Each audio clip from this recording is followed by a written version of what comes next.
come from that are these progenitors of these Africans that come from the United States or Hey, the quote unquote Americas?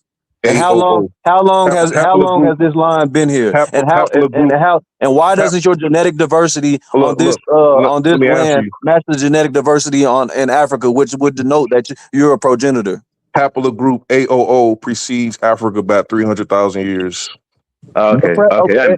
So now that you've expressed that, which is nonsensical as far as people of quote unquote African descent that are supposed to be Native Americans have that in mass. Now that you have postulated that, explain to me how the majority of the people that are claiming to be quote unquote FBA or indigenous to this land have that haplogroup directly, and cite me to a scientific study from a reputable scientific journal, please. I said Mississippi, and I said nothing about Siberian Native Americans. Okay, so show me a study that displays that this haplogroup is prevalent within the majority of the people that are claiming to be FBA. Show me a peer-reviewed article from a scientific journal. I would tell you this. When I did my research, they say you don't know what research is. Talking is cheap, bro. Cite your source and direct me to the study. I don't care about your research. You did on the internet, bro. Most FBA doesn't have a DNA test. We're not our database. They haven't really did our DNA database. God, bro. You are a complete idiot, bro. I wish I would have went in on this clown earlier. No, sorry, guys. I will say this. Listen. I will say this. One mic. Pharaoh, it's your turn. Pharaoh, Mesrain, it's your turn, sir. Yeah. I was just saying that. Yeah, you ain't got to call the man an idiot, man. Just be a man. Talk. You know, have a man conversation with people, man. We know. Everybody on here is grown, bro. Yeah, so we ain't gotta slander each other like that, man. But yeah, now to answer your question about the word Africa, you know, I myself, I am a historian, and I appreciate history, so I'm not biased like some of these other guys, but you know, and I accept what the ancient Greek texts say and what the ancient texts say, and Africa, to answer your question, the name of Africa before it was called Africa, the name was Libya. Yeah, it was called Libya. So yeah, that's my stance on that because I have no bias towards any ancient text. See, a lot of these guys, because they look at the Greek text and all, they would say, well, the ancient Greek, that's the white man and all that. But yeah, but I have no bias to that. Because I don't see the ancient Greeks as the white man. I see the slave masters who enslaved us here in America. I see them as the white man. Okay, I see the English language is the language of the white man. Okay, so you can't put the ancient Greeks in the same category as our slave masters here in America. Hey, let me ask you this real quick. No, 1 second. Let him finish. Then you can ask. Go ahead. But that's how I see it, because I'm a student of history. You know, I follow the ancient historians. You know, from the Metanetter, or the hieroglyphics, from the ancient Assyrian text, from the Greek to the Latin, and when it comes to my identity and my nationality, I have no faith in the white man's English or the slave master's English. So that's why, you know, I don't have that bias, you know, and that's why I tell these brothers, you know, put away your bias, learn the ancient language, you know, stop making up lies, learn the ancient Greek, learn the Latin, but learn some other language besides English. But yeah, but that's my take on that. Africa was called Libya. You do know that Latin is a large part of the quote unquote Anglo-Saxon lexicon. You know that, right? Well, what's that? So you do know that Latin is a large part of the quote unquote Anglo-Saxon lexicon. You know that, right? Yeah. So one mic. The great diaspora. It's your turn, sis. I wanted to ask a question. Oh yeah. Go ahead. Have you ever heard the theory that Africa was called Mauritania, the land of the Moors? I done came across that also. Yeah. Okay. I will answer. Let's make this quick. Right? Let's make this quick. I answer briefly. The Moors. No, Africa. The Moors had nothing to do with the continent. See, that's why I said the name Mauritania. Embarrassing, bro. Real talk. Yeah, that's That's why you have to Because speak you the have a language. country, a Yeah, country named Mauritania, but I came yeah, across research yeah, that the whole continent at one point was called Mauritania. There wasn't yeah, yeah, any yeah. But large. There let, wasn't any yeah. majority, especially these time frames that y'all are talking See, about. Dude Yeah, said Libya. There's let no. me There's no explain. evidence. There's no it still primary deals with source. There's no Carthage. historian that will tell you that Okay. any person that was Greek went past the Sahara. The only people that are quote unquote in prehistory and that are quote unquote said to have even thought about going past and going to sub-Saharan Africa was the Phoenicians. Anybody outside of that, no. It's calling something Libya because that's the only part of the continent that they have ventured to. Even the term of Ethiopia, of Greek Ethios, meaning the burnt face, they had only gotten to the to, if you want to say the tip of Himyar, they didn't go past that into sub-Saharan Africa. There Yes, wasn't they any did. Yes, they did. there isn't any You don't know what you're talking prehistorical about. concept of Can that you one speak the Okay. language? continent because Can you speak the language? Okay. there You wasn't can't any speak the single language. continental concept. All you know, Like all Actually, you know is I'm English gonna, language. this Read. whole okay, All you know argument is one your mic. slave masters English language. So let me explain to the brother.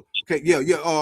Concerning your question about Mauritania, yeah, that's why I said you have to know the language, because when you know the language, you will know that Mauritania or the Moors was never applied, was never called a continent. It was a tribe.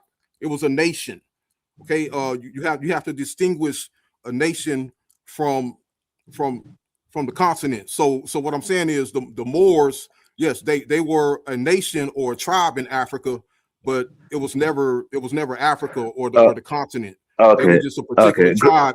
Yeah, Okay. I mean, they was yeah. a tribe in Africa that lived directly across from Spain, what is known today as Spain. They were the people who live right across from Spain in the northwest tip You of see, Africa. the fall of Yeah, Carthage, most of the knowledge was Let, lost after the fall of Carthage. let's not dwell on this. So yeah. Okay. I got my own. I hold my own. My own observation on that. I can go into that later on. But I mean, it's great of the diaspora. If you're not ready, can Ola speak after you? Are you there? Ola Kidola, it's your turn, sir. Yeah, I'm here, but you can skip me. I'm Uh, waiting for Dinus because y'all not talking about shit. So no, you go can. ahead. It's your turn. It's your turn to speak. Oh yeah. Thank you, brother. Mhm. Thank you. I was just watching the Norwegian player that went to Texas Cowboy shop to buy some Saturdays playing up. Okay, you see, what I said before, yeah, Africa. This problem of people denying their African descent is not only just tied to the United States alone. I swear to God. Mhm. Only that why U.S. tone is kind of like busted because they are over YouTube and claiming all these things. You might just Mhm. listen to them, just let it pass. I've seen a lot of some African descendants actually be who also said because they have some mixture with Hindustan, some of them even with Pakistan, and Mhm. and and they will tell you straight, oh, I've Pakistan in me or I've Indian in me, just because Mhm. their hair look different or they look different. And by the Mhm. time I started telling them about how do your skin become so dark like this? Oh, those oh yeah, Mhm.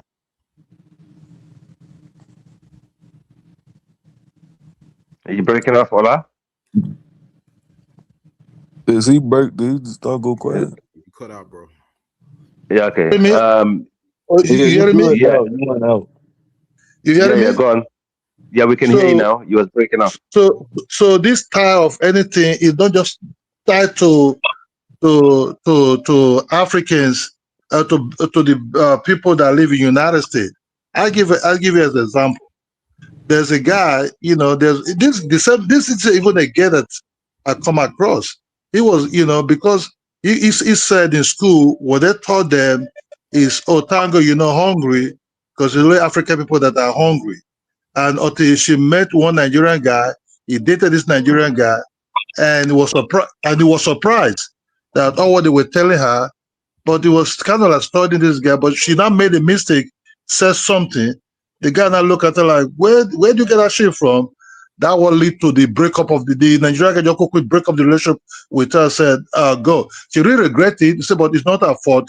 She was being taught in school that African people are hungry, there's always in war, there's all of these things. I was just listening to her, I can understand. Some of them, you know, they will tell you something else than because of the what they show Africans to be Tarzan, and other things.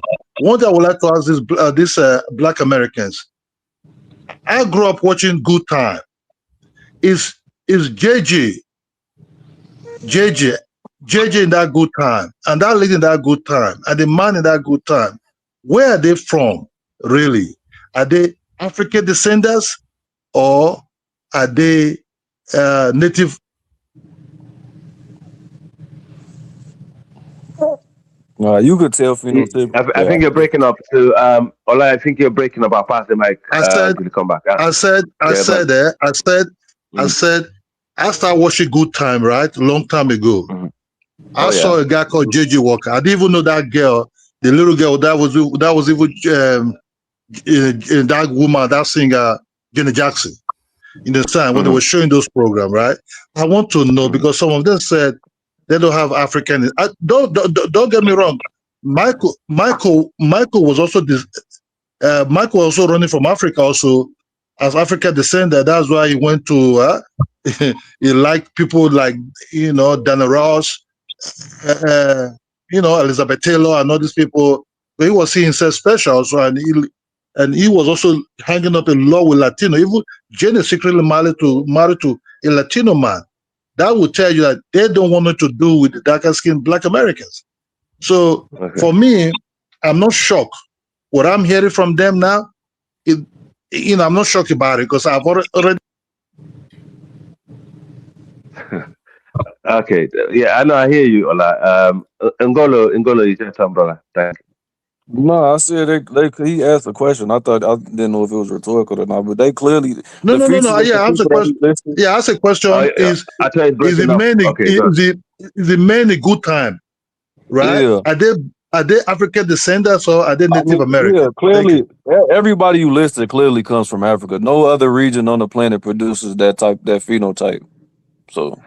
See, I don't agree with that phenotype being originally from Africa because we have people from Australia who have their own, like that. They're classified as a whole different species of human beings in Australia, and they have like black skin. So they don't have the same craniometrics. They don't have the same phenotype. They don't have the same genotype. The cranium is called australozoid. We have the Negroid cranium, they don't the have the same Mongolian cranium. Right. I mean, one mic, and I think Ngolo is your turn. Then obviously Johnny. Yeah, I know it is. Dude, just gonna come with some pseudo nonsense, but yeah, I like what you were saying. Ola is true, bro. Like that's when people be coming up on here and be talking about all of this quote unquote strong African American culture. I just be like, what are y'all? I don't see what y'all be talking about, bro. Like African American culture is slave culture. Let's be honest, bro. Like so there's some good things, but majority of the culture, bro, is dysfunctional. And I'm talking about colonial culture. Y'all been colonized. How you gonna talk down about somebody for being slave? Brother, I'm not talking to you, so please don't interrupt me. Talking about my culture. Emmy, you're gonna come after Johnny. You're gonna be the last. Right. You can interject then. Okay, thank you. No, I'm having some audio issues right now, so I can't really hear everybody. Log in and log back in. Log out. Nah. Dynasty's not here to let me back up if I log out. I'm just trying to see. Okay. Well, go ahead, Mr. Angola. That's not my name, but anyways, like I was saying, but it's not just African American culture though. That's quote unquote dysfunction. But the people that like what you were saying, Africa, this strong culture, brother. Functionally, it doesn't operate like that. Yes, we are persevering people. We do contribute individually a lot of great things, but collectively, when you look at how our culture operates, it's very extremely counterproductive, and that's not to any fault of our people. It's just we've been so much influenced by the European to where it's the things that we adopt are going to be intrinsically counterproductive because their culture does not flow well with us, and majority of our culture comes from them just because of the interaction that we have had. We do have our own quote unquote African spices on it, but for the large part, it's not productive culture. If you look at like just even a marriage right, like no, there's no traditional marriage rights since we've been over here. People be talking about jumping the broom. Black people today don't even really jump the broom no more. Like everybody want a white wedding, going to Greece and having all these destination weddings. Like the culture is not what people be trying to make it to be, bro. And to be honest, bro, you gonna find somebody that's African American and doing anything. They're gonna be doing yoga, talking about chakras in India somewhere. They're gonna be trying to be doing kung fu with Chinese. Then you're gonna find them trying to be Arabs with Muslims. Then you're gonna trying to be 7-day Adventists. Bro, it's like there is no real cultural root. And that's a lot of that in the United States is our problem. That's why we fall victim to a lot of that's why we can't practice cooperative economics for the most part. We allow people, it's just not strong culture. So I'll let somebody else talk. I would say this to respond to Angola. Johnny, have you fixed your mic yet, or are you still struggling? No, I can't hear nobody except you, bro. I would say this though in response to Angola. Okay. But one second before you do, John Zola, I can see you in the chat. Salute. Thanks for the support. Nice to see you there, boss. Okay, thank you. Go. All right. So Angola, according to what I heard you say a couple of days ago, that you're Burkina Faso. Is that true? I don't know what being Burkina Faso is. That doesn't make grammatical sense. You don't really understand our culture. Like your family is not really from the slave trade. You don't really know about the quilts. You don't know about our real culture. You just seeing it from the outside looking in. What you call European culture, you're basically saying we're just a combination of slaves, Europeans, and Africans. What you consider what their culture is actually our culture. You just think it's European culture. When they came here, they was broke, dusty, had no food, eating each other. We taught these people how to eat, how to dress, how to go to most of these schools. The college education, the college curriculum comes from HBCUs that we developed after slavery. We built the colleges while we were in slavery, Yale University, Princeton, Harvard, University of North Carolina. So this is our actual culture, the things that you call European. What did they bring here? Most of the American English come from Black Americans. They didn't even bring these words over here. So you don't really understand our culture because you're not of it.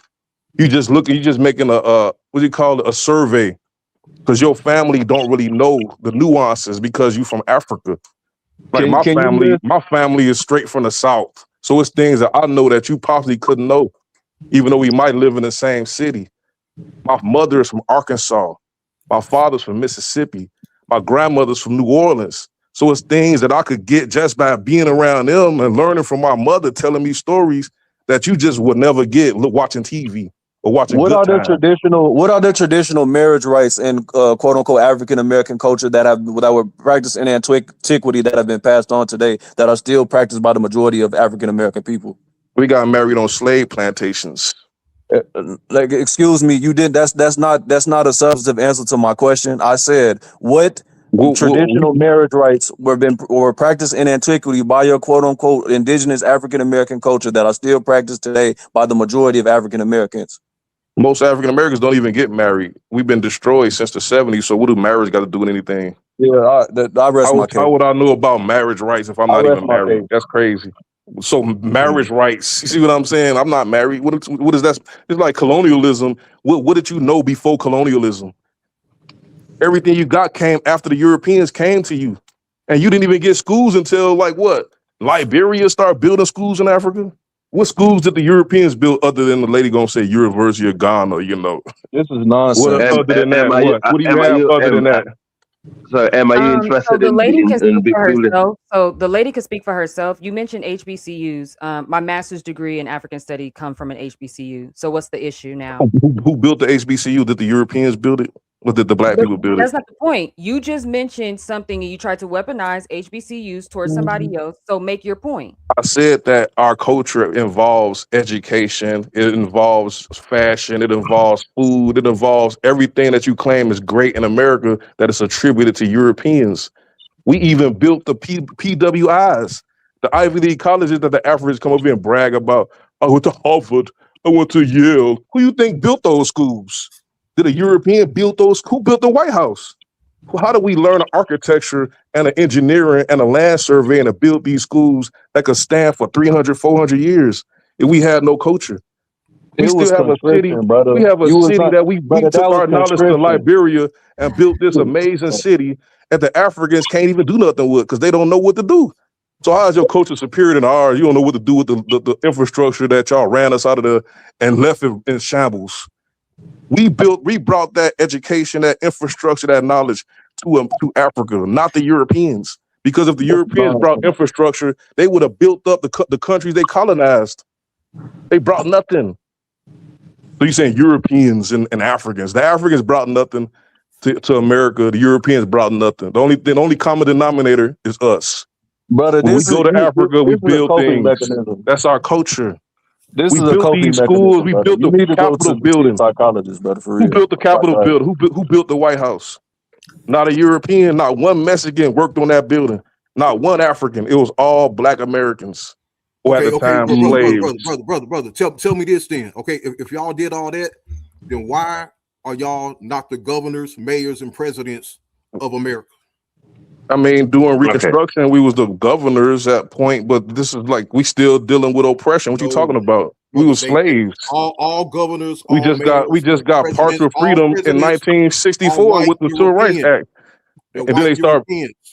I mean, regardless of that, there were no like Black, Indigenous, Native American presidents, governors, none of that. Listen, before Rhodesia was Zimbabwe, they was ran by white Europeans. Before Nelson Mandela got out of prison, they was ran by white Europeans. Just like Nigeria before they got independence. One second.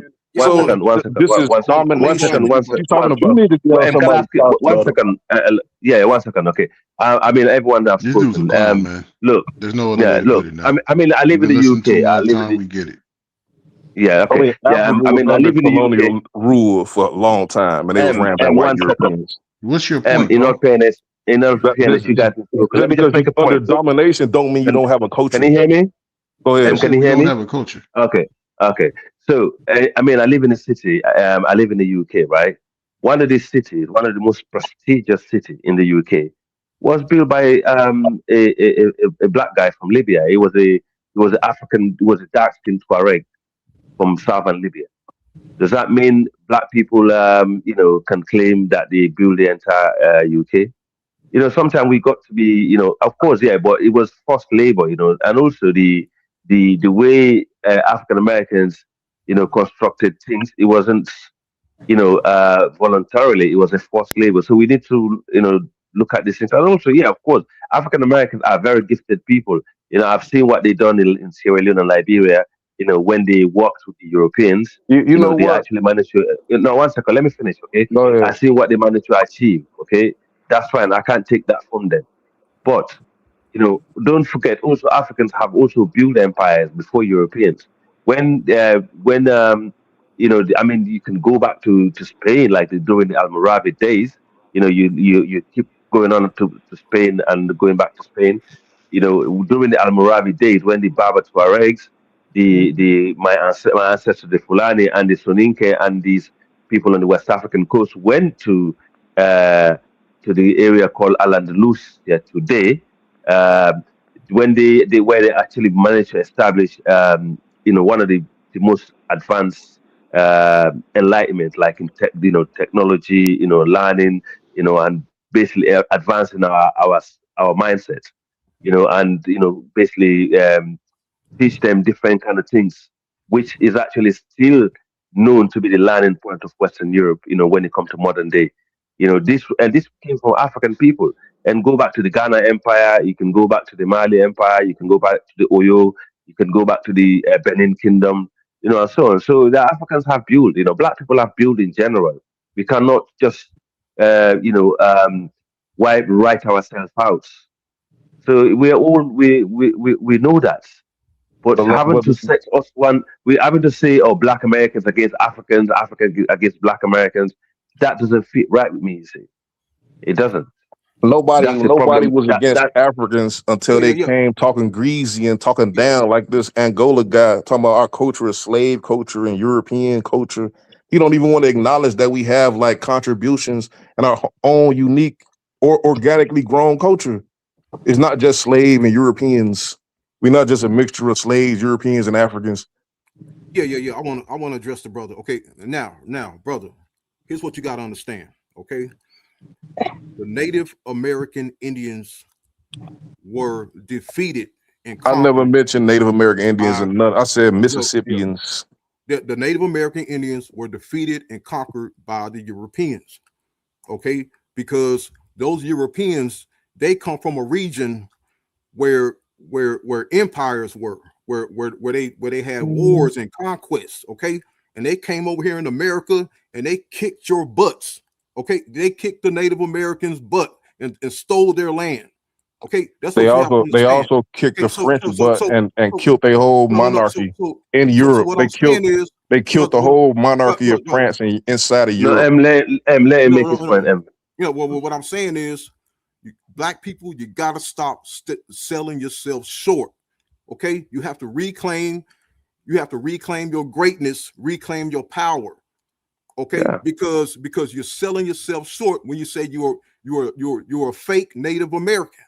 Okay, these Right. people, these Native Americans, these Chinese, Japanese, Indians, whatever you want to call, man, when you claim your real ancestors and get back to your greatness, these people got nothing on you. These people are Nothing, beneath you. absolutely They are beneath nothing, you. because you're Africans more don't organic. know what to do with You're that more land, man. you're Look what more organic. Africans did No, to no, Liberia. Like, look what I they disagree. did. Look, listen. If you want, listen.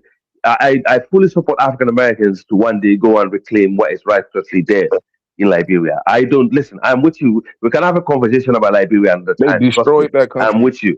I'm with you. I agree. There's nothing I can disagree on that. But to go, one thing I don't understand about African, people, West Africa, where this is when you're talking about earlier, this is called Libya. West Africa were known as kingdoms. The region in West Africa, we were known to create kingdoms, empires, dynasties, and so on. We were known for that. We were the creators. You can come to Europe. Most of the people that you see today who are royal families in Europe are the remnants of those that came during the Almoravids and the Moors and the Almoravid. These are the remnants of those. Okay, I mean, let's come to the UK as we speak. Okay, let's come to the UK as we speak. But why is the And Africans? Why are they stealing all the money? Like Nigerians stole $600 billion. Like, why are they a bunch of thieves? We're not talking about that right now. We're not talking about that. Why Right? are they a bunch of thieves and No, criminals but and scammers? we're not talking about that, right? Don't deliver the conversation. When we're talking about, for example, most of the royal family, like in the UK, they say, oh, the if you ask the English people here in the UK, I'll give a good example of that, right? They say, oh, the royal family, they came from German, they came from the German. But then when you actually dig deep inside, what they don't tell you, that German side of the royal family of the UK is a mixed race woman called Charlotte, the Princess of Hanover. She was a Portuguese Moor. She was a mulatto woman, mixed race woman, okay, who gave birth to the current royal family of the UK. Most of these people were remnants of the Moors and the Almoravids, okay, and this where West Africans were righteously participants of those, empires and those kingdoms. They was there. In fact, they were the forefront of it before the Arabs came and make them less relevant. So So you our history, talking about hundreds of years ago. I'm talking about today. Today, okay, Africans are you stealing was all the of the same money, man. person. What's the problem, You was brother? the same person.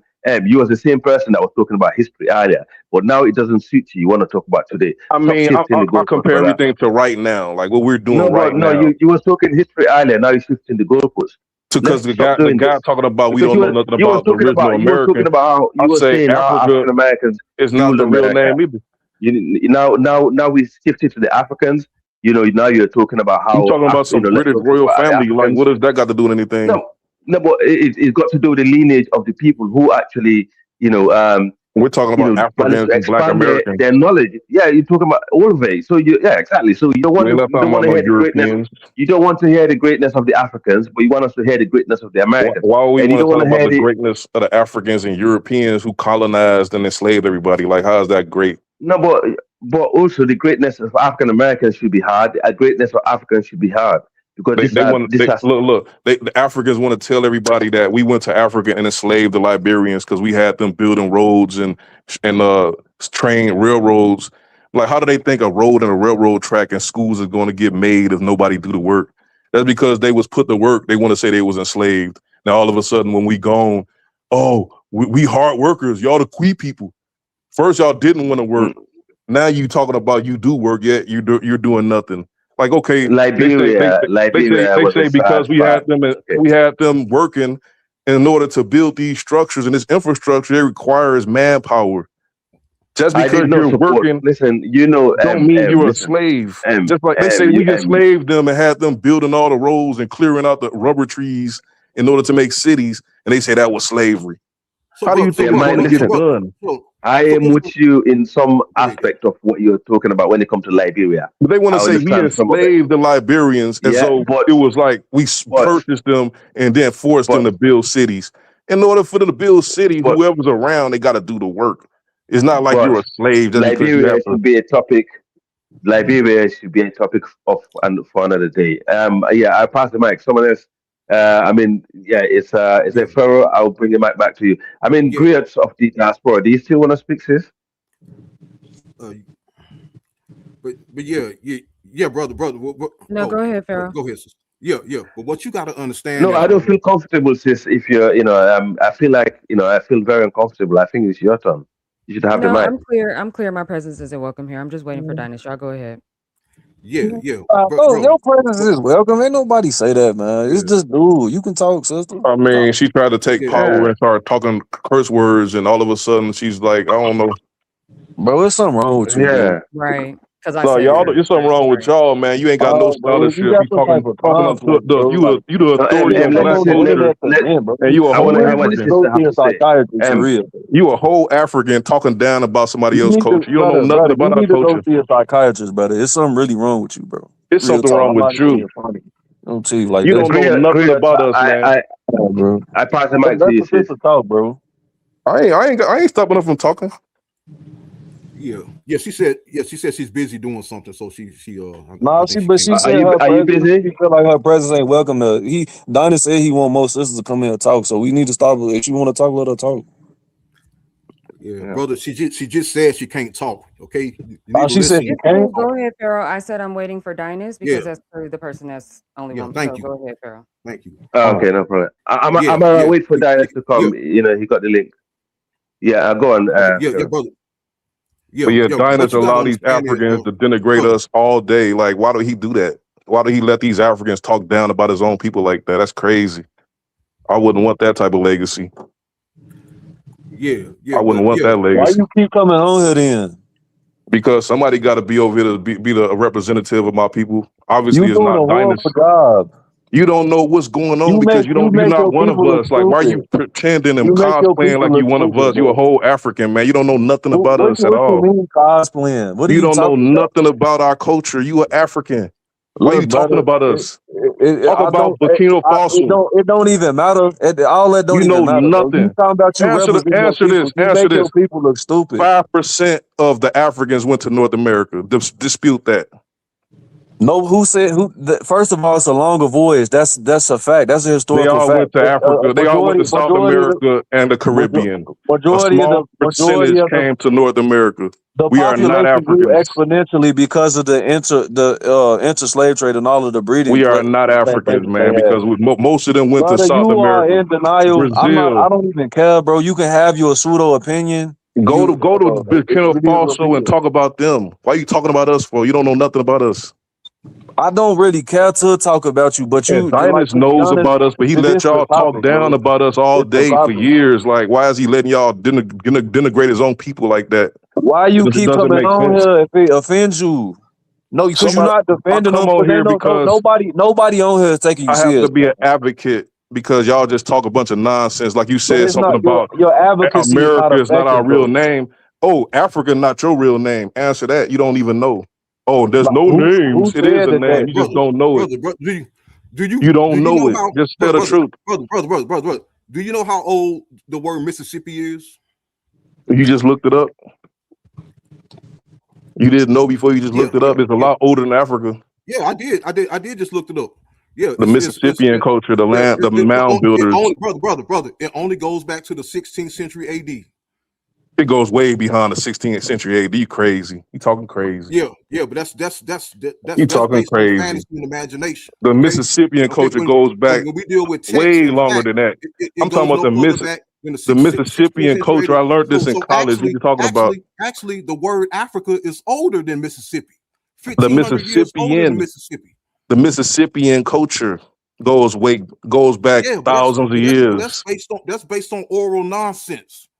It's That's not, based or on it's a oral whole fantasy. entire culture. The I'm mound talking about builders, they also built. documented Guess facts what and else they text. created? They Okay, created all of the ball games based on your that the oral world fantasy. enjoys. The It's word not Mississippi is fantasy. not that old. It's not that old Mississippian, when it comes to reality. Okay, when it Mississippian. comes to written So documented what you facts. trying to prove? Okay, What are you trying to prove right now? look, based on your oral fantasy, the word Mississippi, it can be as old as you want it to. Okay, but when we go by the written records and what was documented, Your the word Google is no search older is than a confirmation bias. 16th century AD. Your Okay, Google and search is a confirmation bias. the word Africa is 1st century BCE, so it's way older than Mississippi. Mississippi in culture, fool. Yes, America is actually older than the that's based on 16th century. your oral So fantasy. how is the Mississippi less old or younger than the American United States that's around 1492? That doesn't make any sense. Yeah, but the word Mississippi, it's not introduced into the text until the 1600s. Okay, and any time before that, you can make it how old My as you quick want to make Google it. search says between You can make 800 AD it 1 and million 600. years old. Listen. My If you Google want to go search by your says, oral fantasy and your listen, oral imagination, you can make it 1 million years old. Okay, listen. but My when we Google go by the search facts, says, when we go by the documents, the word is no older than the 16th century AD, and the word Africa is way older listen. than My Mississippi. Google When we search, stick to the facts and stick to the original text. Listen, my Google search just said between 800 AD and 1600 AD. Then it says 325 million years ago. My little Yeah, Google search just said that. We just talking about you looking at the where's maximum number. that coming Why from? didn't you say Where's that 800 to coming These from? $1,600? conversations make our people look so stupid, bro. Like You're not real. our people. What you talking about? Our people. I'm talking about black. I'm not saying that you are specifically, but like you as you That's your quote unquote opinion. You being ain't our got no people. But scholarship. Where I'm you go saying to school at? from the You outside just that looking dude in, on people living would think that color, I'm your some people just prison because of you babble. quote unquote black. But bro, You y'all just this prison pseudo babbling, man. intellectualism got to stop, bro.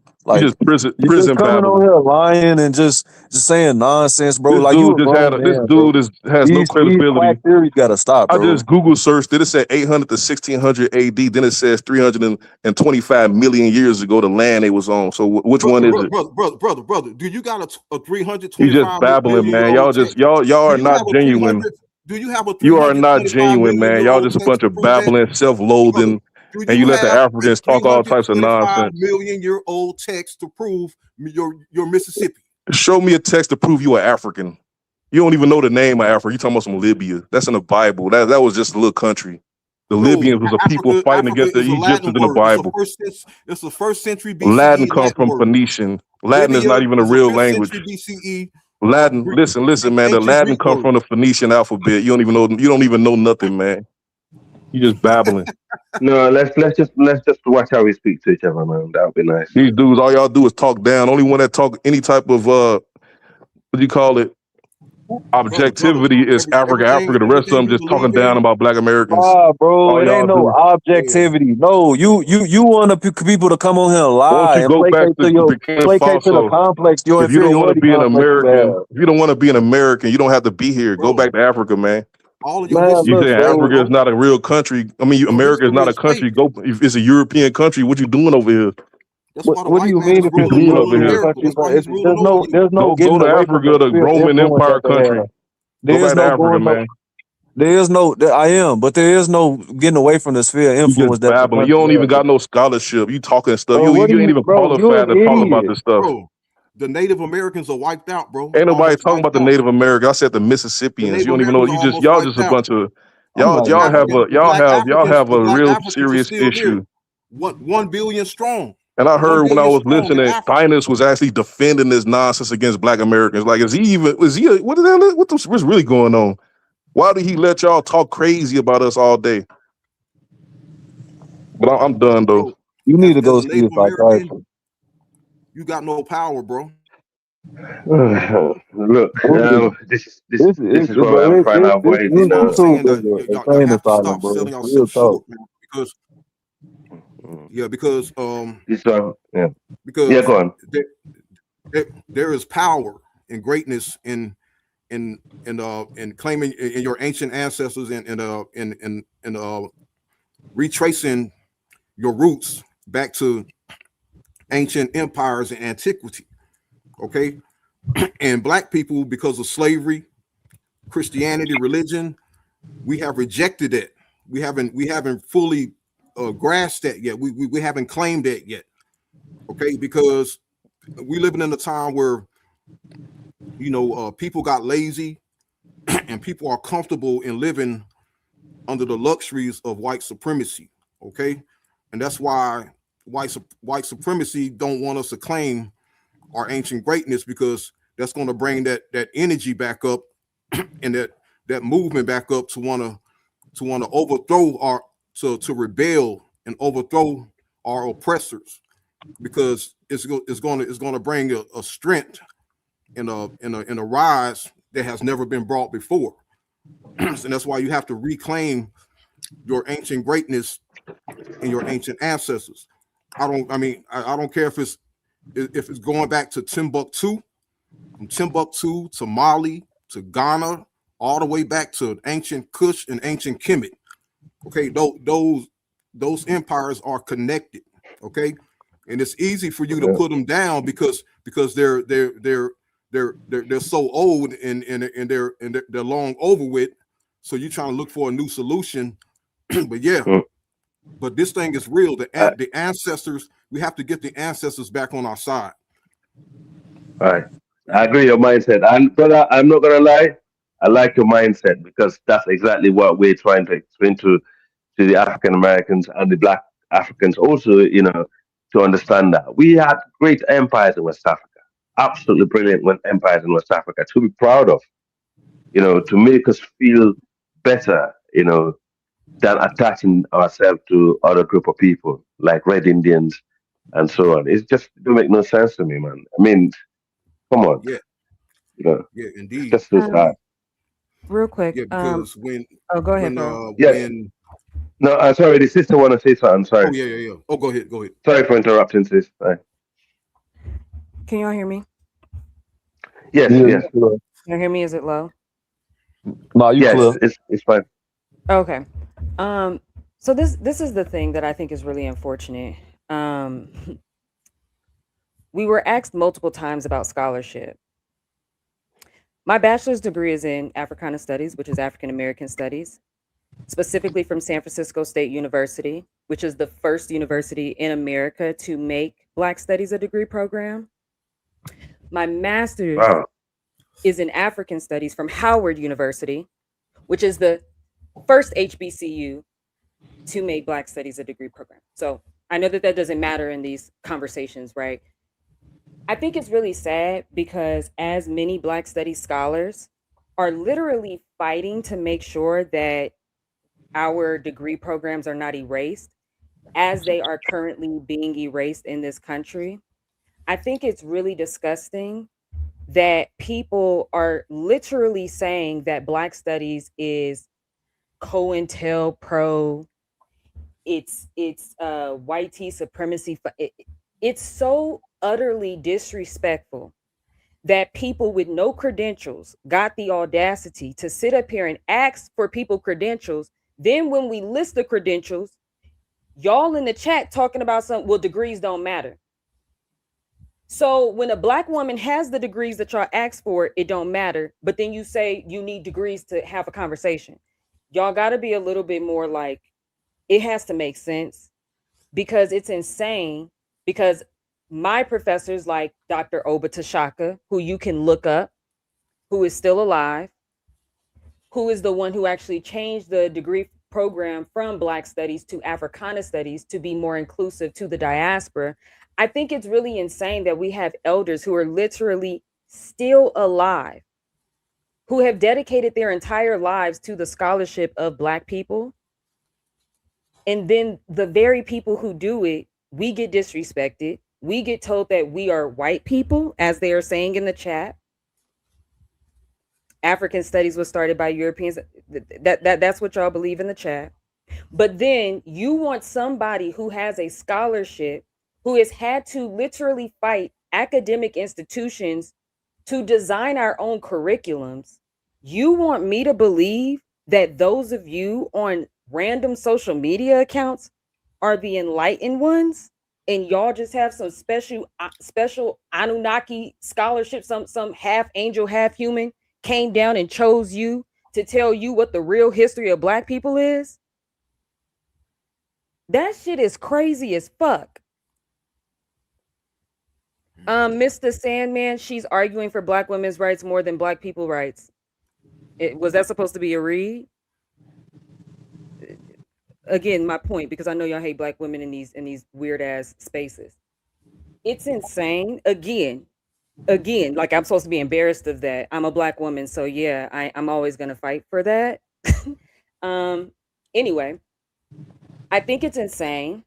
And if we are going to have these conversations about scholarship, when people actually have the scholarship, don't try to talk over them. Don't try to ignore it. Don't try to say all of a sudden it doesn't matter. Because if you want to go scholarship for scholarship, we can most definitely do that. That's not a problem. Yeah, that's why I don't claim to be a scholar or none of that. Because I mean to be real about it, you know, I think the way scholars teach is wrong, and I think some of them are crazy out of their mind, you know, because a lot of scholars, you know, they like to, you know, they like to say things without sourcing the information. So that's why, you know, I never claimed to be a scholar. I just see myself as a historical researcher. I don't try to place those big titles on myself or none of that, because yeah, I don't sit amongst those guys in the universities. You know, I think they all weird. I think a lot of them pseudo, and I think a lot of them are deceiving our people as well. So yeah, you know, if you're not a scholar, you're not any authority, you know, just you don't have to feel shame about that. You know, anybody can speak on this subject. You know, everybody got the right to speak their opinion. You know, and that's what I see myself as. I don't. That's why I never try to label myself as any top authority. You know, because a lot of these that's guys, totally fine. The only issue, that's fine, Pharaoh, but the issue is that the people with the degrees were not the ones downplaying the people with the degrees, or not. Yeah, I just think, bro, the anti-intellectualism, like nobody's saying that a quote unquote scholar is the literal authority, but majority of the people that come on here and talk, it's just blatant. You haven't done the rigorous research to even be qualified to speak on a lot of the stuff you say. And the thing, when somebody has the letters behind their name, they've at least done the rigorous research, and they have solid methodology that they use when conducting research. Majority of the people that come on here and talk, you can tell by the way that they even parse out their points and their postulates. It's not academic, and people academic is not synonymous with European. These methodologies supersede these people. It's all like your scholarship is all about the methodology Hey, and research. all right, guys, I'm back. Let's see here. Let me pass the mic to Grill the Diaspora. Grill the Diaspora, you there? Okay, guys, links in the chat room. Yeah, I'm here. Okay, yeah, go ahead.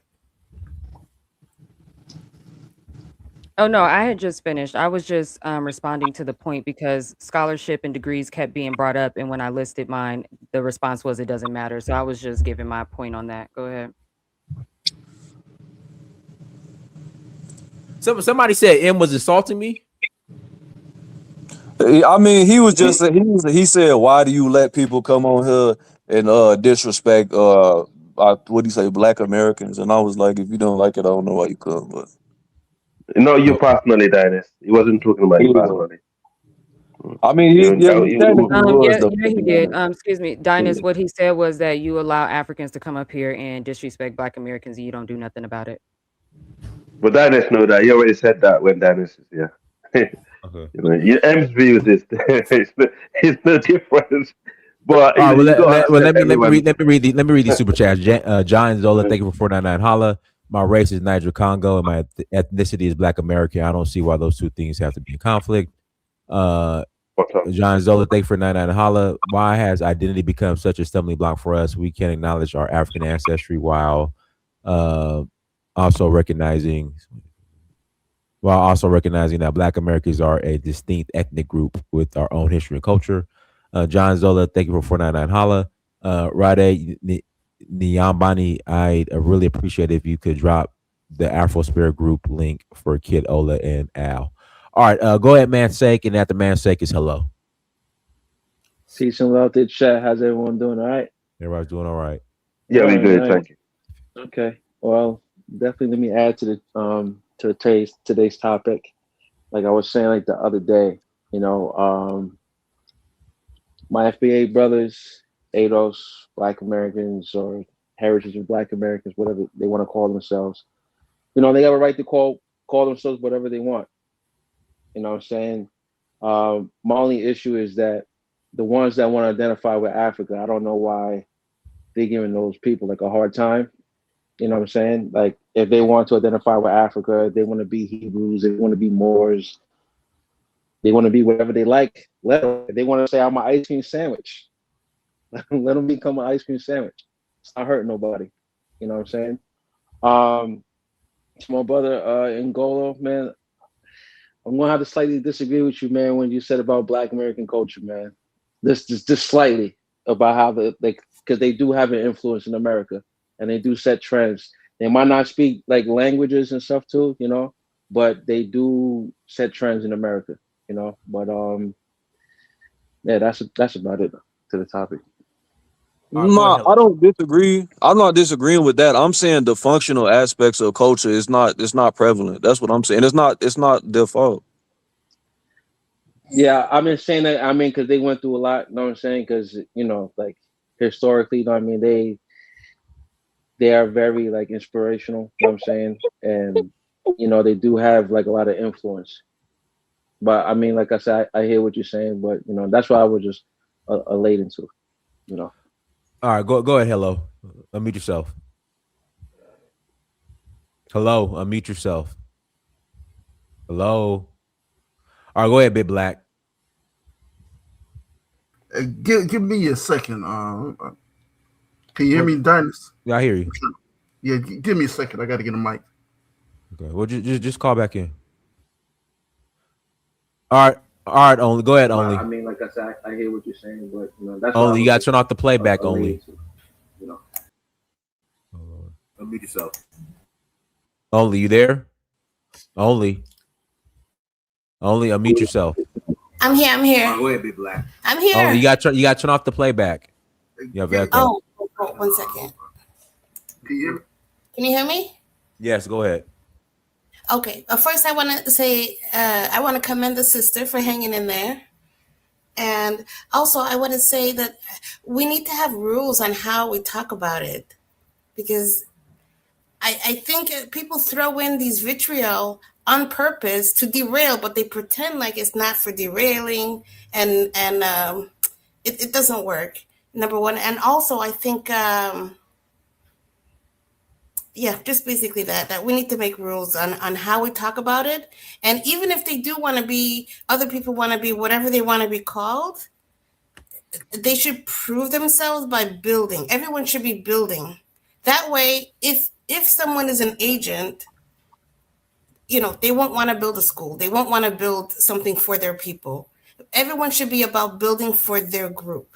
That's all.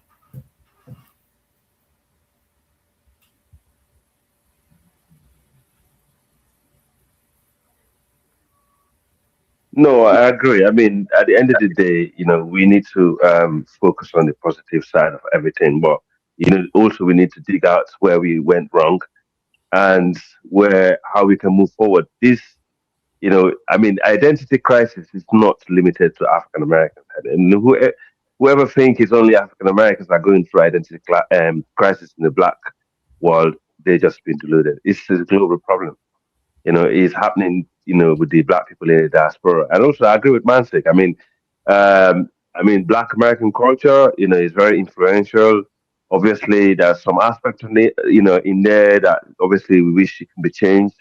But then so do some of the African cultures. I hope some of the things that can in Africa can change, like the FGMO, female genital mutilations we've got in Africa. That's absolutely not something that is commendable in this day and age.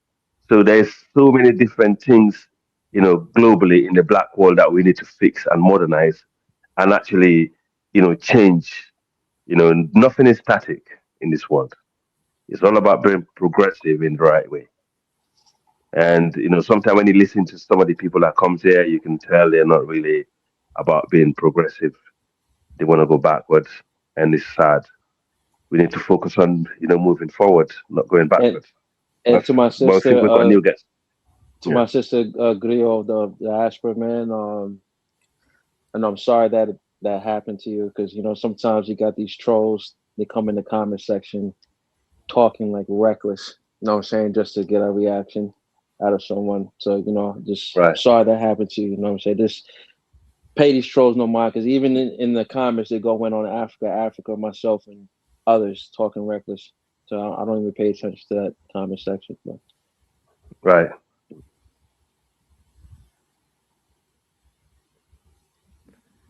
Yeah, I think All right, it's go ahead. Well, I guess only hello fell off. Hello fell off. Go ahead, Big Black. Hey, thanks for the show, Don. This really need, the show really need to happen. Glad you're stepping up. Well, you've been stepping up, but especially, let them know that you're Black American, critical African American, and not FBA. I was thinking about what my sister, the grill said, and there seems to be a correlation, right, to like what she was saying about they're trying to delete our history, right, in the colleges. But at the same time, there seems to be this FBA group that's trying to give us a different history.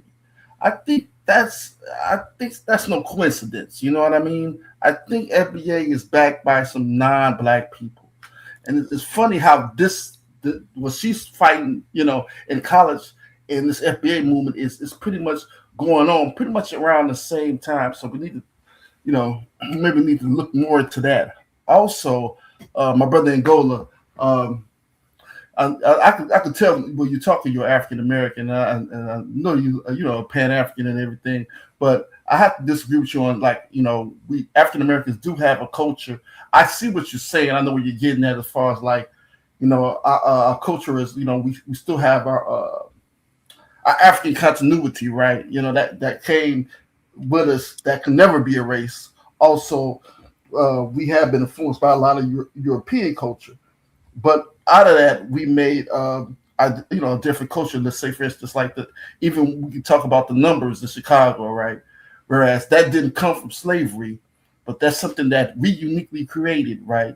And had a small little economy in Chicago that actually was stolen from us, And when we was doing it, it was illegal, but after it got stolen from us, they made it illegal, rated legally, made it legal, right? Like the lottery. So, yeah, we do have culture, but it's you're right, it is highly influenced by American culture and, the African continuity that they couldn't take from us no matter what they did to us. But other than that, I agree with you. A lot of things that you said totally. No, brother, I didn't say they don't have no culture. I'm saying that it's just not the main aspects of culture. I'm saying it's not functional. That's what I'm saying. Like it's not. It's been really as far as it hasn't been dynamically progressive as far as being functional. The functional aspects of culture. Yeah, do we have ancillary aspects of influence, but as far as benefiting the masses, the culture is not. It doesn't do that, and it's not of no fault of our own. It's just being subject to you know, that parasite. I agree with you to a lot of extent. But you had the Black Power movements that were trying to break those chains, should I say, right? But now when the 2000s, whatever, we have this new ideology, and that's the gift and the curse of the internet, right? Where anybody can get on the platform and say we're anything, and spread their nonsense without rigorous review. So and pretty much that's where we're at right now. Yeah, you're right. But I'll pass the mic.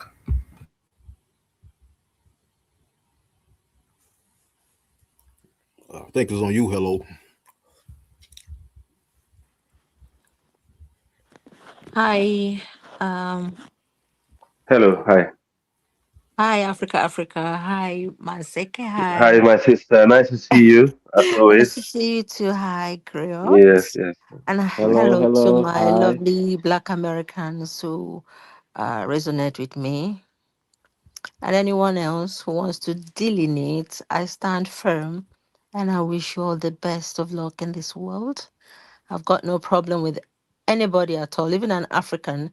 Some people from different countries that want to be recognized as whatever, as long as you're happy. But what I do not like is peddling of misinformation in the public media, because anything we say here will remain for a very long time for our children to meet.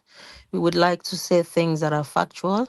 And if we don't know anything, like I listen a lot to learn, I don't know everything, but I can tell a misinformation, and that's why I'm here. Not to change your subject.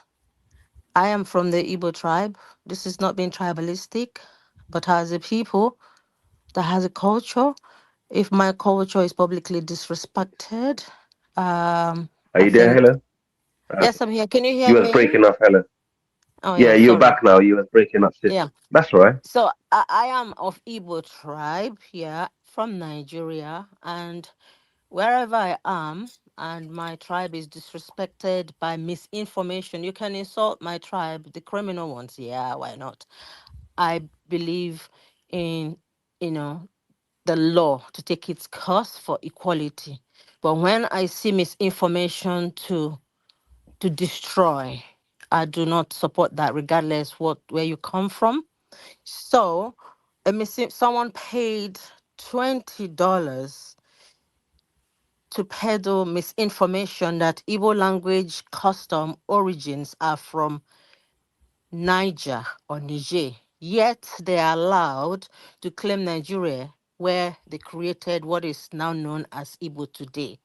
We can accept that, yet not, according to them, an Black American. I'm reading what they wrote, and Black American identity.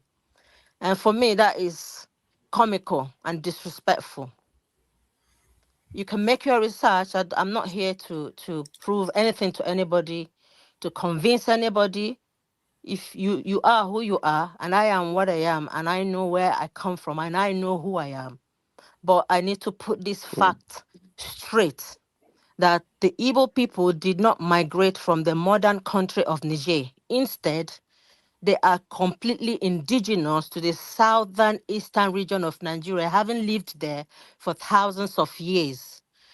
The confusion likely may stem from misunderstanding of linguistic and geographical terms rather than actual historical migrations. The misconception or misunderstanding of Niger versus Niger Congo. That idea that Oh, yeah, Igbo Niger came from Congo. Niger Congo usually Yeah. comes from confusing two very different things. Number one, the Niger Congo language is a family or linguistics classified the Igbo language as part of the Niger Congo language phylum. Yeah, this is a massive linguistic category that includes over 1,500 languages across West Africa, Central and It Southern is the Africa. Same. oldest language in West Africa. You're right. Yes, Absolutely, you're right. because we're all Mm, interwoven. We cannot mhm, separate one another in Africa. Africa is deeper than anyone can think of. It's not something you can scratch from the surface if you have never been. You cannot, even mm. define an True. African if you're not inside Africa. I respect you if you want to delineate, no problem, but don't peddle misinformation to propagate your agenda. It won't work, because no one is a fool. I don't need to tell you guys much, but please make your researches. When people pay $20, You're right, $20, us. It's a waste. It's a waste. Why would anyone do that? If you want to delineate, fine. But no one is an island. I respect you, of course. But don't come here and talk down at any tribe, because we are one people in Africa. Try to divide us. Who the hell do you think you are? They're not, because we are not going to be divided. I will fight for any brethren from Africa. I do not care where they come from, as long as they stand tall and they are fair and nice to one another. So as my Black American sisters and brothers who believe, who know who they are, and want to be part of us Africans, please visit Africa no more. Do not let anyone deceive you before you decide where you want to be. I urge you to visit. Learn the history more. It's not by force, but tomorrow is pregnant, like we say. You do not know what child is going to give birth to. Thank you very much. No, well Okay, done. SMH, go ahead. Hey, Darkness, can you give me a couple minutes? Well, just call back in. All right, go ahead.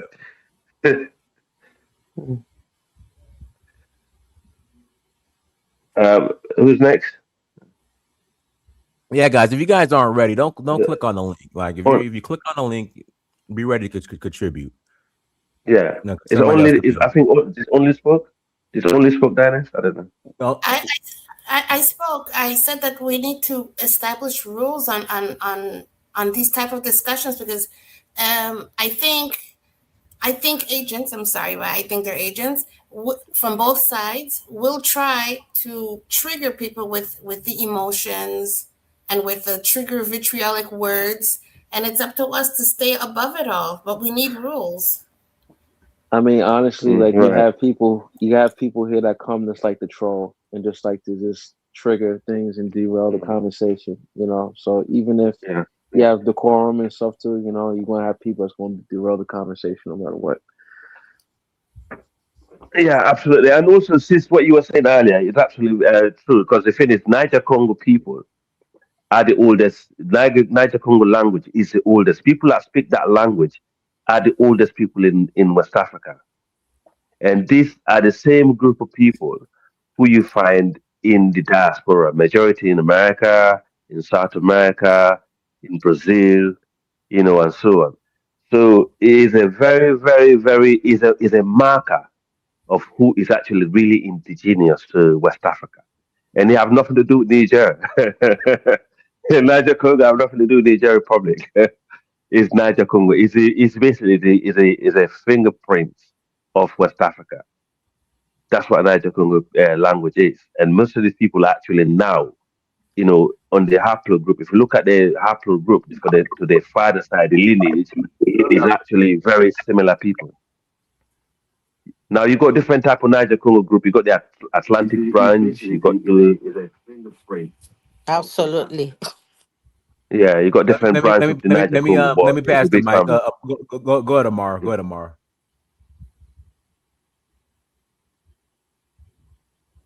Amar, go ahead. Miss Hello, brother, talk now. Everybody, yeah. Hello. How's everybody doing? Good. Yeah, we're doing fine. We're doing good. Yeah, this FBA thing is what I gotta say about it is, if people want to de-alienate, I think we need to leave them alone. Let them de-alienate. Okay? If they don't respect science and have absolutely nothing to do with Africa, let them be. You see what I'm trying to say? This whole thing is the white man coming up with his plan. If this FBA thing blows up and gets bigger, that would bring down Black America. Because, you know, the January 6th thing, those people out there are very uncomfortable with the fact that the rednecks lost the Civil War. They're very uncomfortable. So you heard the Charlie Kirk guy. The only reason Black people are out of jobs or Black people have anything in this country is because of favoritism over the white man. These people got their agenda in place. When you keep saying, even Donald Trump, I was born in the United States, and I'm kind of checked out because after they went to the Supreme Court for the 14th Amendment, talk about the only people that's supposed to be American, that's black, should be babies of slaves. But when you hear the president say babies of slaves, now when this FBA say I'm not part of Africa, you taking your only thing that could back you in the 14th Amendment, you taking away from yourself, trying to hurt us. Okay, if you got a personal vendetta against Africans, okay, that's okay. They did you wrong, they did you wrong. But don't shoot yourself in the foot. You got to survive. So if the sensible people, the Black Americans, that know doggone well that the only attachment to America is through the transatlantic slave trade. Even Donald Trump said it. The only people that you should be part of the 14th Amendment were babies of slaves, exclusively. The man is going around trying to change the Constitution of the United States, trying to strip away all powers, all benefits. They're trying to strip it away. And your only way is, even according to the President of the United States, is that attachment to Africa? And you shooting yourself in the foot? Go right ahead. The only thing I got to say for all the black people, this is your time to stand your ground. Stand your ground, because truth to be told, it was black people that made it possible for everybody else to come over here and get some rights. It was black people, when they gave black people rights, everybody else was hanging on your coattails. The white man got one job to do. Once he can blow up, if he can blow up Tariq Nasheed, and they go on with this narrative like people are not from Africa, the next step is to do the Charlie Kirk thing. Affect their 14th Amendment. That's the next step. The white man got a playbook is bigger than a New York phone book. He got pages and pages of plays that is coming at you. And all he needs to do is to blow up Tariq Nasheed. Once you blow up the Tariq Nasheed and people start propagating that they have nothing to do with Africa, then people on Donald Trump will be like, okay, well, there goes the argument. These people have no attachment to Africa. They don't have no attachment to the 14th Amendment. So what are they doing here? So right. I agree. Amar, that's not the case. But go ahead. No, but what I'm trying to say is, and what I'm trying to say is, when Donald Trump is pushing the fact that nobody else should be American, it came explicit from Donald Trump that the 14th Amendment was made for babies of. He didn't say that. His argument was you can't come here illegally and give birth to a baby, and that baby can't. No, he's trying to say that was the argument, Amara. Okay, now that's the interpretation. When you say babies of slaves, that exclusively says people right. That came he was saying it was created for the babies of enslaved Africans, but the argument. That's what I'm saying. So that's your but Amar, let me finish. But specifically, what was argued was that you can't come over here illegally and give birth to a baby, and that baby could be considered a citizen. That's the problem. Yeah, but he didn't, in his argument, he didn't say people that came in legally and had babies. He was just going across the board and say exclusively it's for people that came through the transatlantic slave trade. That's not what was said at the court. It's basically birthright tourism, birth tourism needs to end. That's the argument. I know that makes sense. That's a legal argument. I'm talking about Donald Trump's political argument. Well, that's that's Donald Trump. I mean, That's what I'm trying to say.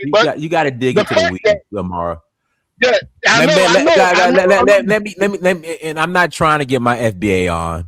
Black Americans, don't allow people like Amar to scare you to think that you're gonna lose your rights. No, I'm not trying to scare nobody of losing their rights. I'm just telling you what Donald Trump said. That's what Donald Trump said. Even though the legal but we're going off what was argued at the court. Okay, from a legal standpoint, that's true. But there's a political angle to it. You can't deny that. That he made it maybe sound bites, but he made that political argument. But even then, if a Black American claims that he's not African, they can't do nothing to him, Amara. We got to stop this. Yeah, I know that, but I'm just saying the political. Listen, once you open a Pandora's box, the Charlie Kirks there are several Charlie Kirks in that movement. What did Charlie Kirk say about the descendants of enslaved Africans and their citizenship? What did he say, Amara?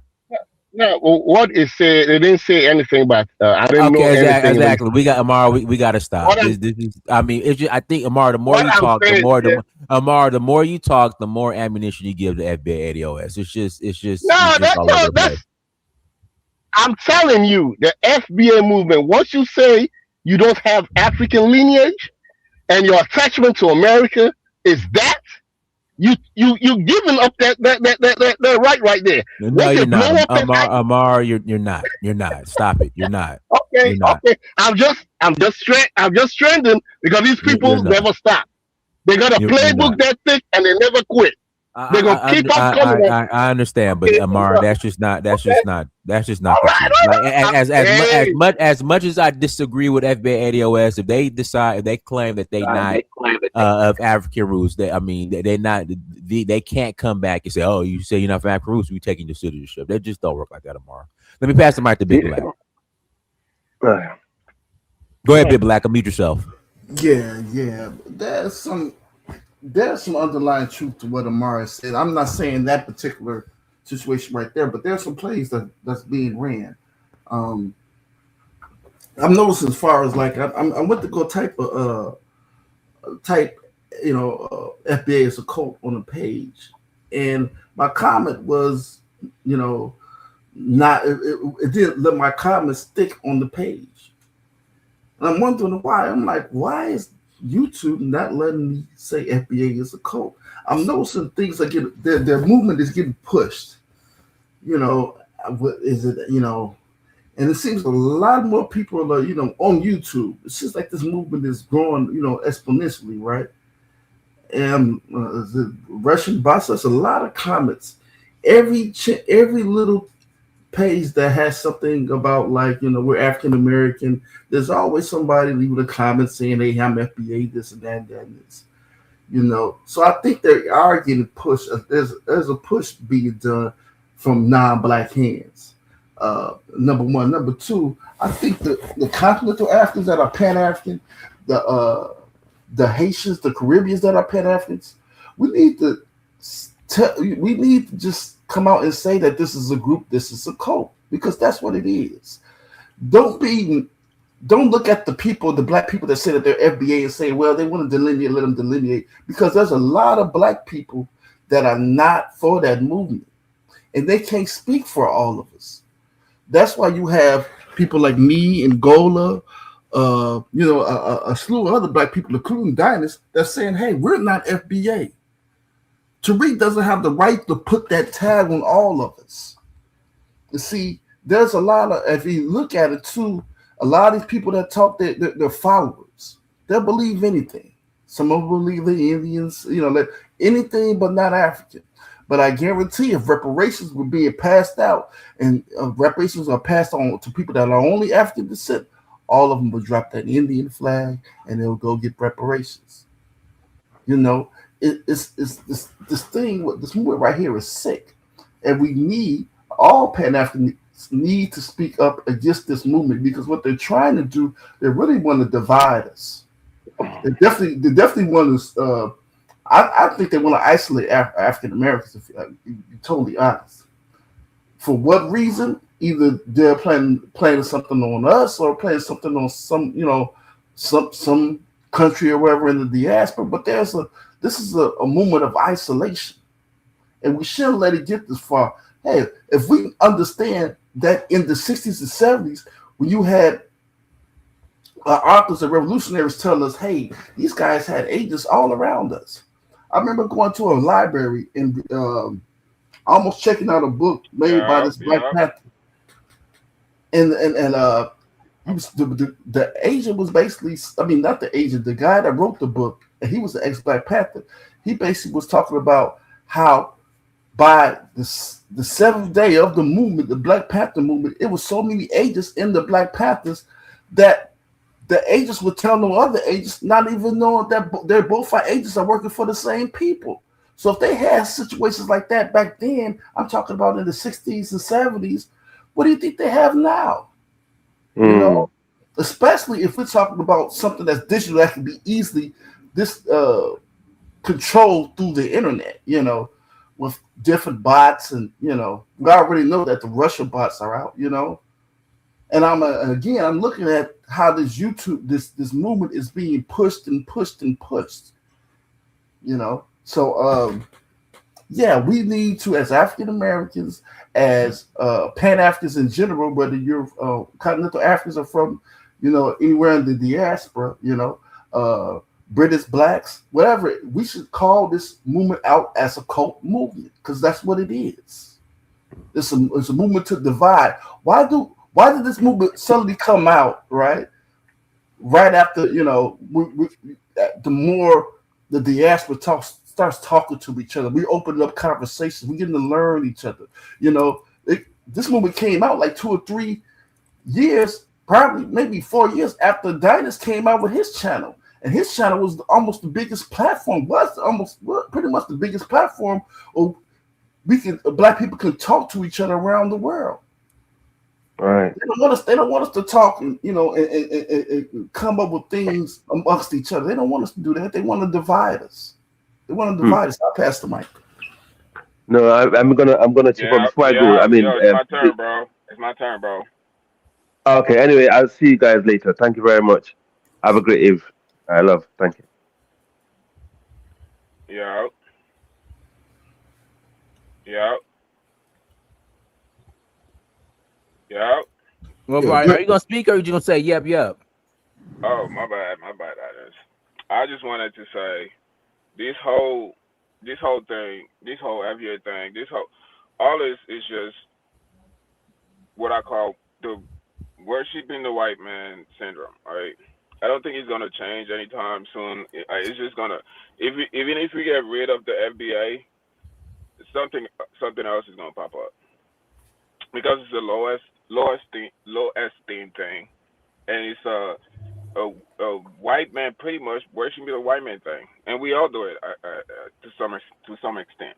All right, most of the time, even Dynas does it now. All right, like all these like right wings talking points and stuff. Like a lot of that stuff is FBA rhetoric.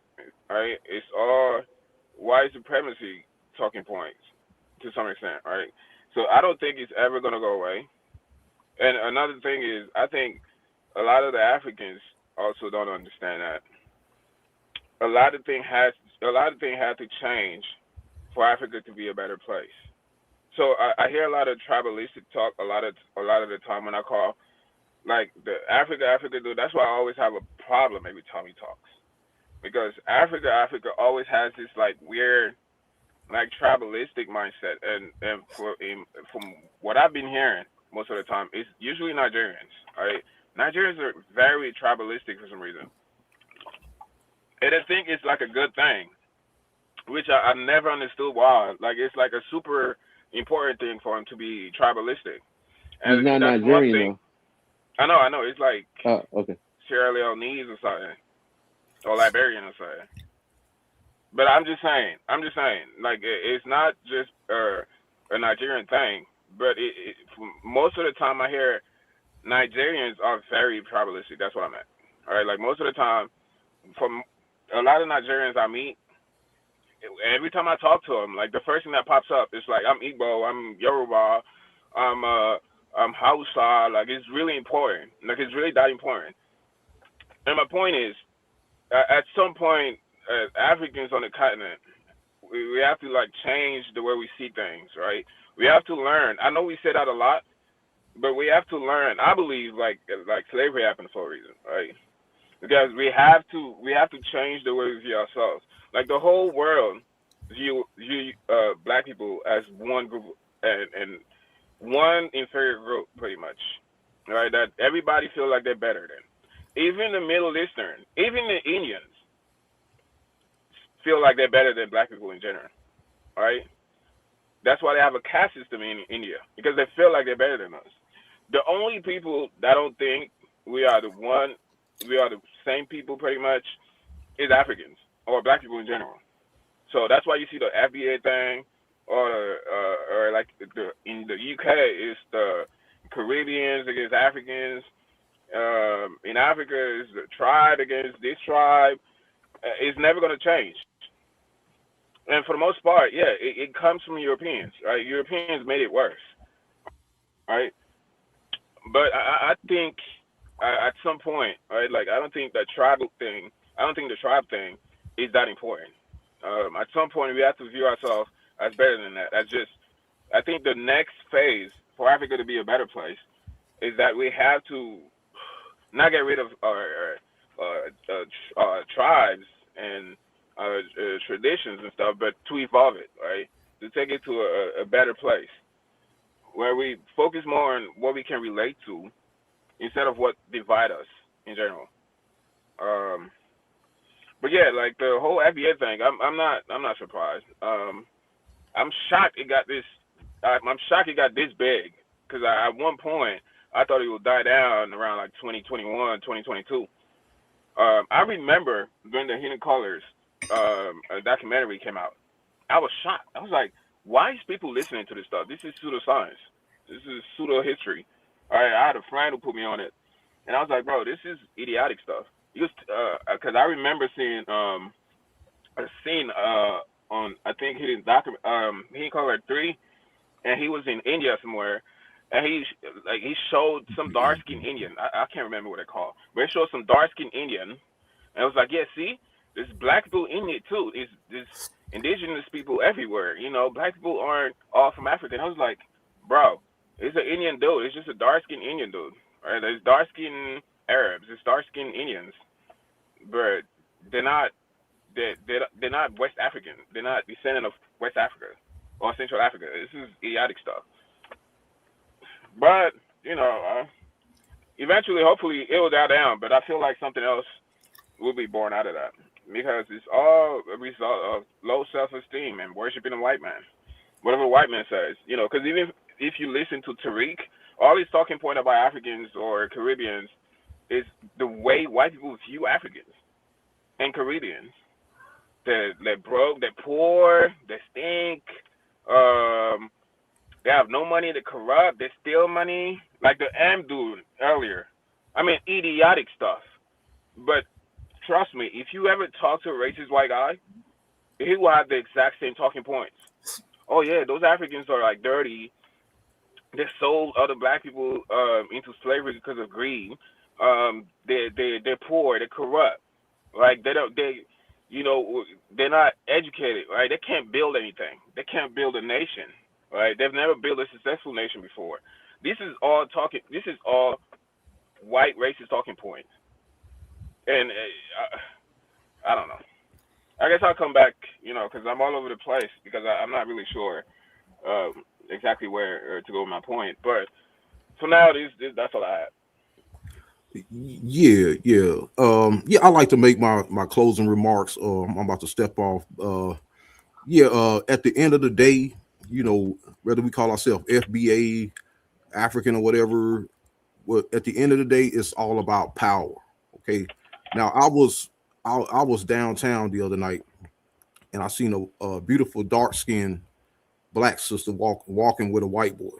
Okay, and I came up to her and asked her, and and this type of thing, I do it on a regular basis. It's risky. I got in fights because of it. But I came up there and asked. I said, why are you with that white boy? Why are you not with a black man of your own race?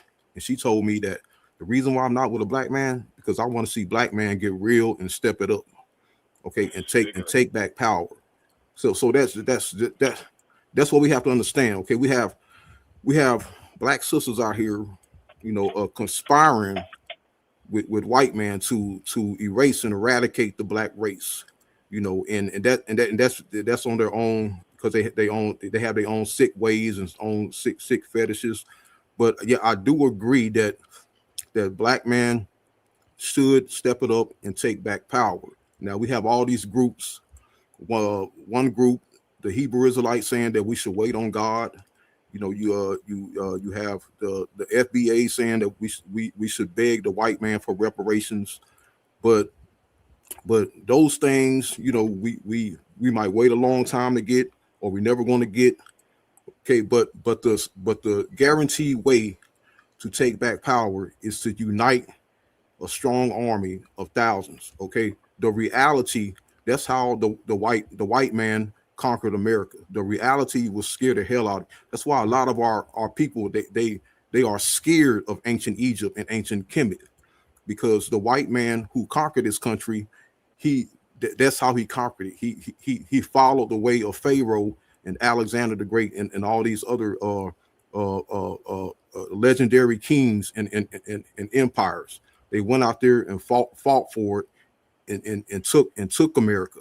So that's the reality. The reality will scare the hell out of black people. I mean, you're literally going to have to build up an army of hundreds of thousands soldiers and get out there and take everything. Okay, you're gonna have to shoot missiles, build up tanks, do all that stuff to bring an end to white supremacy and start a new empire, founded on the black race. Okay, that's Actually, I'll take it once. And a lot of I'll you, take you. yeah. I mean, are you? I mean, yeah. Are you? I'll take it one step further. I'll say that there has to be a war, right? There's no way around it, right? And that war, I believe, has to start in Africa, right? I feel like you have to get all You the cut out, brother. tribalistic guys. I'm sorry. Yeah, you cut out. You're good. You're good. Yeah, I'm saying like Nah, but be smooth or talking about the. Y'all feel y'all right, but just be smooth talking about it on the internet though. That's what I'm saying. Yeah, and then I want to respond to Pharaoh what he said. Yeah, I agree with Nicole on that. Yeah. But that's what. And I feel that no, the war should start. It should start in America. Should not start in Yeah, I Africa. don't think that conversation should be out publicly. That's not a conversation you should have. Yeah. But I'm just giving you. I'm just being realistic about it. Yeah, we can stay on the hush tip all we want, but the people are not going to know unless we speak on it. So that's the reality behind the whole thing, and it may take years and years for it to lead up to that, but what we got to hope for is we still be here as a race for it to lead up to that, because I'm telling you, this white supremacy thing is serious. Okay, you have these black women, they all Africa and America, they literally worship white men. Okay, and they are encouraging other black women to turn against the black man and worship the white man too. So they secretly trying to exterminate us like a silent extermination. What's going on, and that's a division that is taking place right now. And it all has to do with power. Because a lot of these women, even in Asia, like Thailand, Japan, those Asian women, they worship the white man because the white man is empowered. They see him as superior. But truth be told, he's not none of that. But and the reason why he is in power is because everyone else is pretty much no one is fighting him. Everyone is laying down. So that makes him look superior. So and I believe once somebody actually fights him, he's going to fold like a thin piece of paper. And that's I'm that's the reality. Okay, I just wanted to ask Pharaoh a question, right? Go ahead. So you were saying about the sister you was talking to that was with the non-black gentleman, and you said that the black men are weak. So when she said that, like from what I've seen from the 1980s to now, black men are very well off compared to back then, because you remember with the crack epidemic and the gangs and then the shootings and stuff. Like black men are very, I mean, from what I'm seeing, black men are doing very well. Not just, economically, also even with the incarcerations, they're not even in jail as much because it's been reduced. So my question to you was, she was saying that black men are weak, what do you think she meant by that? Yeah, what I believe she meant was she wants to see black men, overthrow the white man, and take power from the white man. She wants to see the black man step it up. So she's saying once she sees this, she's gonna come back to black men. Yeah, pretty much. Oh Lord, no. Okay, yeah. Okay, that was an excuse. Okay, that Pharaoh. Now, my thing is this too, right? Even if every black man married every black woman, because there's more women than men, there's still going to be women that's going to still date out. You know what I'm saying? And it's like, honestly, there's nothing that we can do about that. You know what I mean? Yeah. But what I will say is this: that black men of today are doing very exceptionally well. But I just feel like I just feel like sometimes they are like being told that they got to meet a certain standard. Like they got to have $100,000 in the bank, or 200 or 25 100,000, right? They gotta have they gotta be 6 foot tall. They can't be nice. They gotta be aggressive. They gotta have their own company. They can't be a bus driver. They gotta be an entrepreneur. They got all these standards, but when they date the non-black man, they don't have the same standards. No, but it's they view them as having a cultural currency. I mean, I feel what a sister would be saying when they say that, but I wouldn't even call they not my sister, but like to me, bro, the females that are weak enough to go with the ops, bro, just let them go. Like they shouldn't. That weak mindset is gonna, if they got with somebody black, they're just gonna make a weak child. We don't need no more weak. Mentally weak people like that. What I'm saying is, bro, as black men, we are doing horrible. Like just collectively, we love being amongst these white people. We love being amongst these Asians. We don't collectively, on average, want real power. So when the sisters be saying that do be true for the average African. I don't like using these dumb terms, but for the average black person, that is true, brother. We got to be objective. All right, and let me add one more thing too, because it's like another thing is too, like my other brother was just saying, is that the brothers here, it's all about relationships, right? Like if you prime example, Tom and Bill, their parents went to school together. They work at an attorney firm, whatever. Bill will be like, "Hey, bring your son Tom Jr. to my office so he can intern." Lee from Korea can have Park. They know each other from back in the village, whatever, and they come get a laundromat, whatever. Lee would tell Park, "Hey, bring your child here to work at, in the laundromat."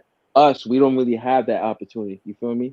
It's like we got to get out the mud. Really got to get out the mud, So what I'm saying, I guess that they are doing it. You know what I'm saying? As far as like doing internships, even hiring of other brothers and stuff or whatever. I mean, it's a long way to go. But I mean, it's trying. They're trying, man. It's not easy. Yeah, we gotta get it out the mud though, because we not, as black men, we not cooperating to the level that we should be. Not at all. I think it's too much, and again, that comes from the lack of cultural continuity and the lack of strength in culture. We take more of the European. I gotta be the capitalist mindset. Well, I'm getting it, and if you getting it, I gotta take it from you. It's not cooperation. That's the problem. If we cooperated to the level, we wouldn't. All this stuff wouldn't matter, bro. We'd be straight. But we gotta change the pathology that we operate with, bro. Until we change our operating system and get away from these Eurasian mindset, bro, we finna in mass. We're not gonna be in a good place. But I think as far as starting to change the critical mass of people that think alike right now, because you're not finna change these. If you above 25, 9.5 times out of 10, you're not finna change your mindset. You got to start with these shorties, man.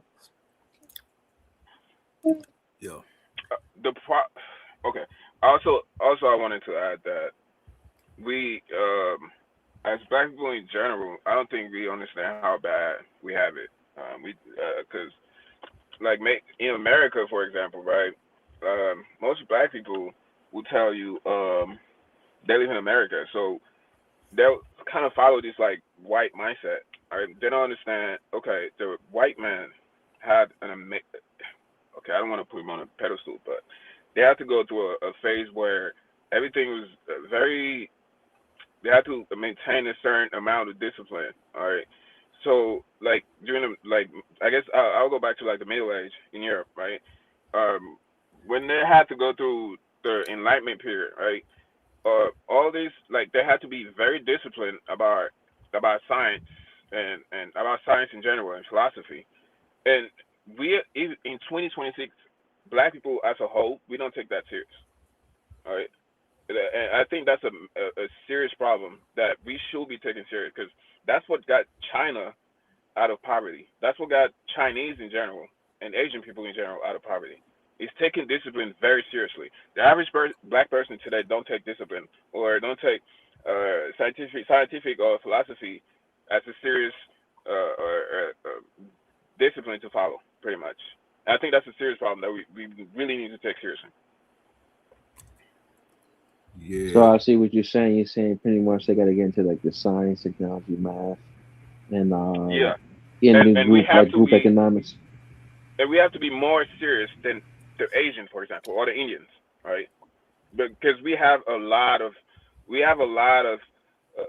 ground to cover up and to catch up just to catch up to the Asian, let alone the Europeans. Because I don't think the average European is more today is more intelligent than anybody else. I say the average Asian person is probably smarter or more intelligent or more disciplined.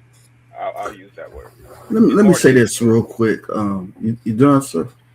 Let me say this about the whole swirling thing, right? I think I think that stuff will kind of dissipate as the more Pan Africanism grows. I've seen the videos. I've seen videos, right, from actually continental Africans and people in diaspora that's saying that the Black Americans were right when it comes to racism in America, right? So you have these videos where guys spend like maybe close to like 7 to 8 years, and they start seeing the racism indirectly, and they start saying that the Black Americans were right. I think as Black people start to unify, right, through Pan Africanism globally, I think what's going to happen is you will see more indirect or direct racism spew out, from non-blacks, right? And that in totality would actually, make Black people, more weary of different things, and that would be including swirling. So, Yeah, I but think it's been close to 70 years now. Pan Africanism isn't like a new idea or a new ideology. it's not a new That's a idea, decades but at the apart. same time, yeah, but at the same time, you understand, as far as like the technology, right? You gotta understand. As far as like with technology, as far as like I don't technical think it's side, gonna help, honestly. yeah, Honestly, yeah. I'm sorry, but I don't think it's gonna help. I think Let we're me gonna finish this though. really Let me finish years from this. now Here's the we're thing. Here's the gonna be thing. doing the same Here's the thing. thing. When we talk about, if you think about on the technical aspect, technological aspect of it, right? We're behind the 8 ball. So I think as our technology advances, as you start to see more and more countries look towards Pan Africanism, right? There's a big cry for Pan Africanism, believe it or not, in Africa. They're starting to see. They're starting to go. I start seeing a lot of videos where they're speaking against tribalism and going towards Pan Africanism. And people starting to wake up as our technology game gets more advanced. You're gonna start seeing more cohesion. And if you start seeing a more Black cohesion, you're gonna start seeing the snakes come out.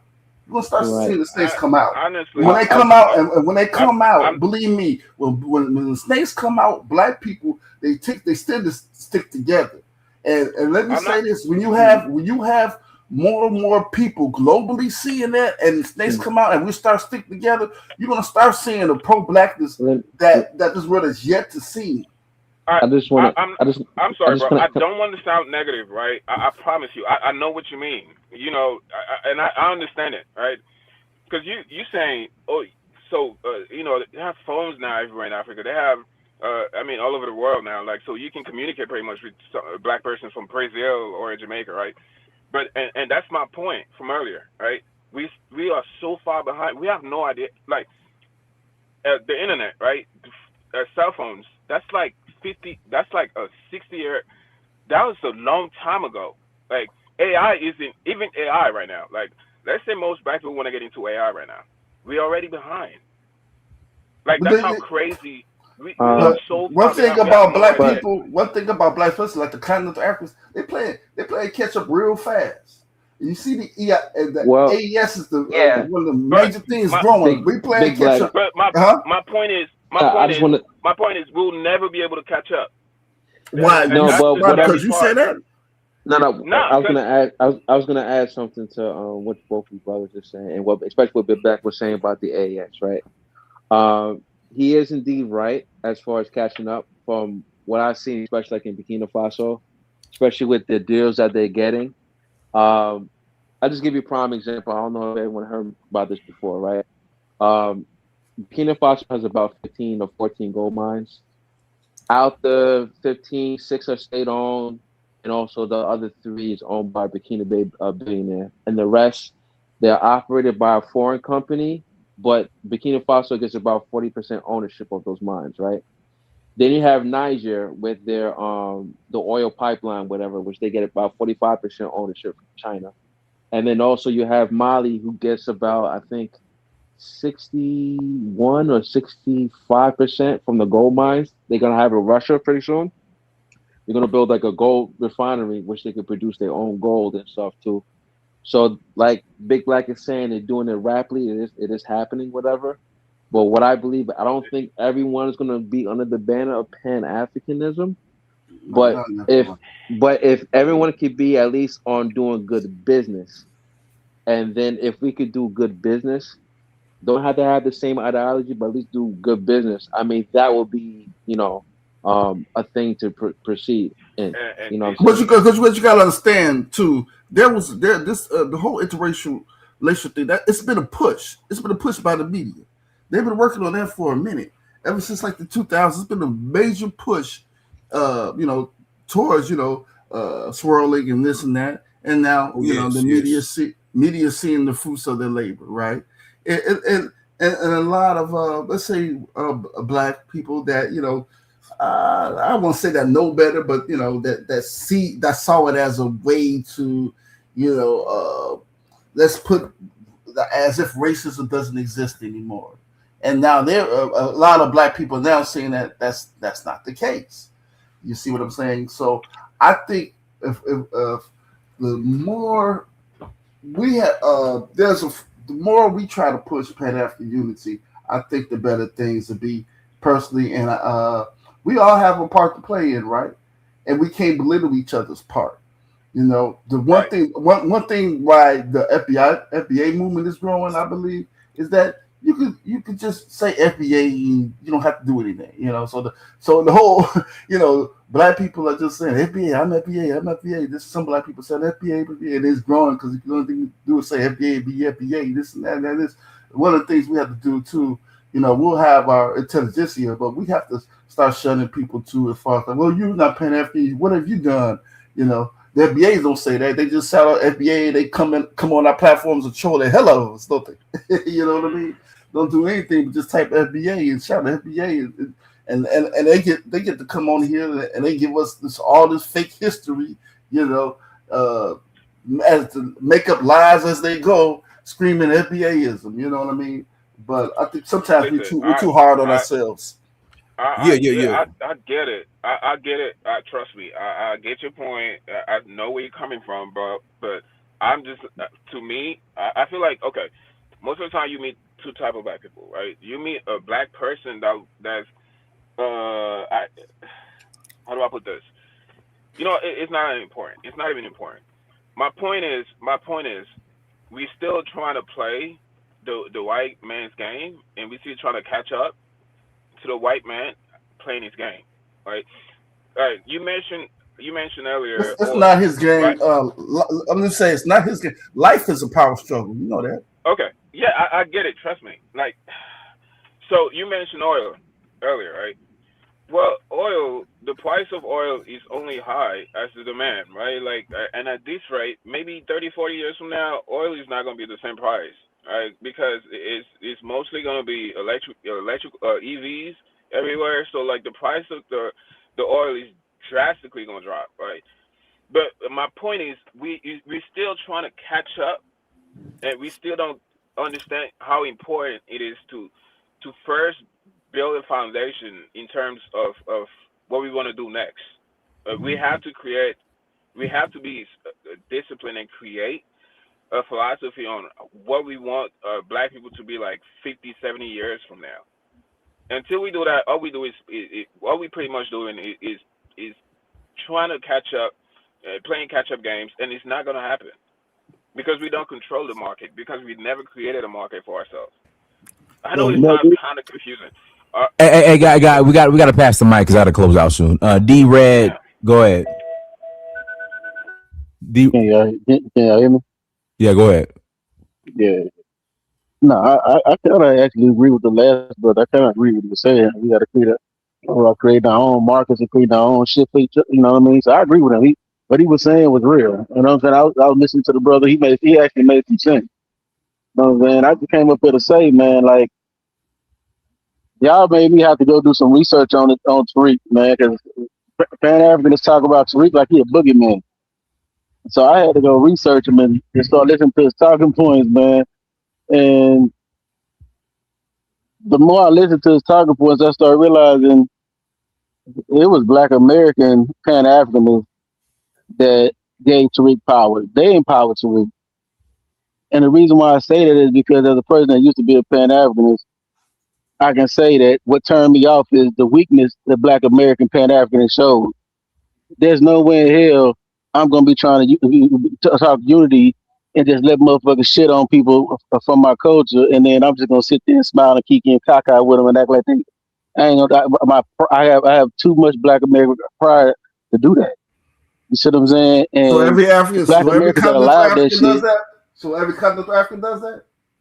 Man, look, bro, I've been on this stage and I watched Black Americans get kicked off the stage. You know what I'm saying, for just defending themselves on this very stage, bro. You know what I'm saying? That's why I stopped coming over here. I never seen that. I never seen that. Go ahead. Man, I've been on YouTube. I I've been mean, on bro, YouTube for a long time. I've kicked Africa. I've kicked everybody off. Women, Africans, Hispanics, Pan African, ADO, FBA. Everybody's been kicked off this stage for being disrespectful. Yeah, but you can't kick somebody off the stage when they respond. If they respond, and if somebody shoot a shot, why were they? Okay, what happened? What exactly happened, D Red? You know what I'm saying? Well, I mean, on the stage I was on, the African dudes were shooting slugs, and then dudes started defending themselves, just like kind of what happened earlier. Dude was shooting slugs, right? He was shooting slugs about Black American culture this, Black American culture that.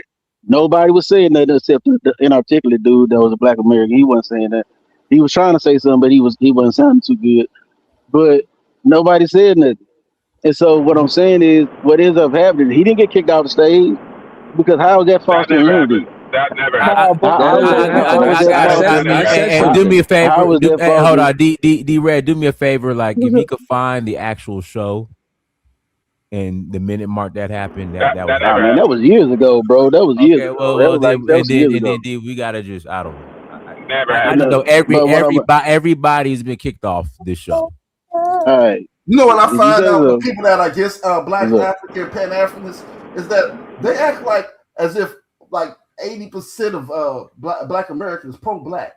Probably like 20% of every ethnic group that I've seen has been pro-Black. The other people have not been pro-Black. If that 20% is being nice.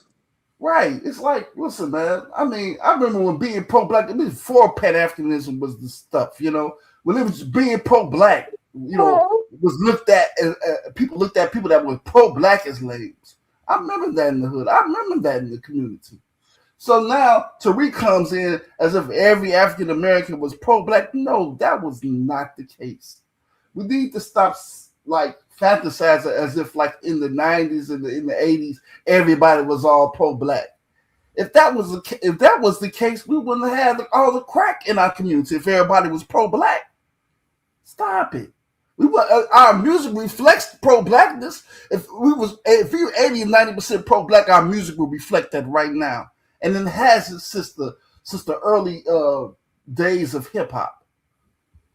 And that passed right after like 93 and 94. It ain't been nothing but money, excuse my language, HOs and clothes. And how much drugs it is sold, how much drugs it took. So we was all pro-black. Y'all need to stop with all that. It was only like, look, to be honest with you, I would say probably like 5% or 10% of the black community that was pro-black. But that's how it is in the diaspora also. So this notion to say when we look at a continental Africans or a lot of Caribbeans, some of them are not pro-black, to just paint everybody as being coons. Yeah, if you look at our community and compare it to their community, yeah, it's probably like 10% that's pro-black that are continental Africans, just like it was 10% that was pro-black in African American in America, just like it's probably like 10% that's pro-black in the Caribbean, because everybody wasn't pro-black and pushing pro-blackness. We need to stop with that narrative. Tariq likes to push that narrative, but no, he even wasn't pro-black when he first started.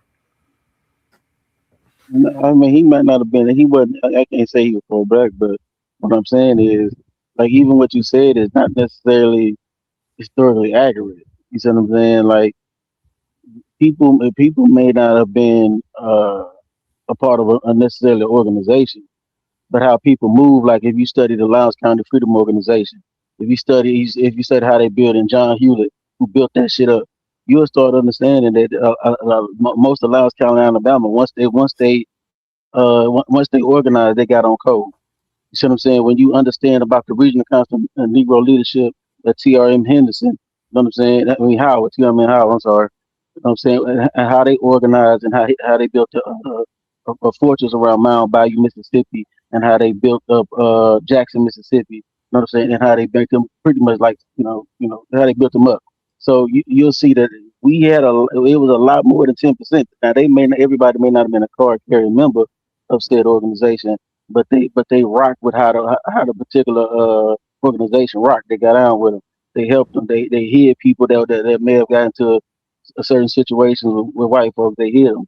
You know, so they may not have been card carrying members, but they got out. They got out. When you look at groups like the Black Organizing Project and the Invaders in Memphis, you know what I'm saying? It was a large body politic that was getting down with the boys. You study the Revolutionary Action Movement. You study Robert F. Williams and the Black Guard in the Carolinas. These people's actually get down for their crown and the community rock with them. So But see, I agree with you with that. But you're talking about if you went to the average black person, they could not tell you anything about those organizations within a 10-mile radius of them cities, especially from the last 20, 30 years.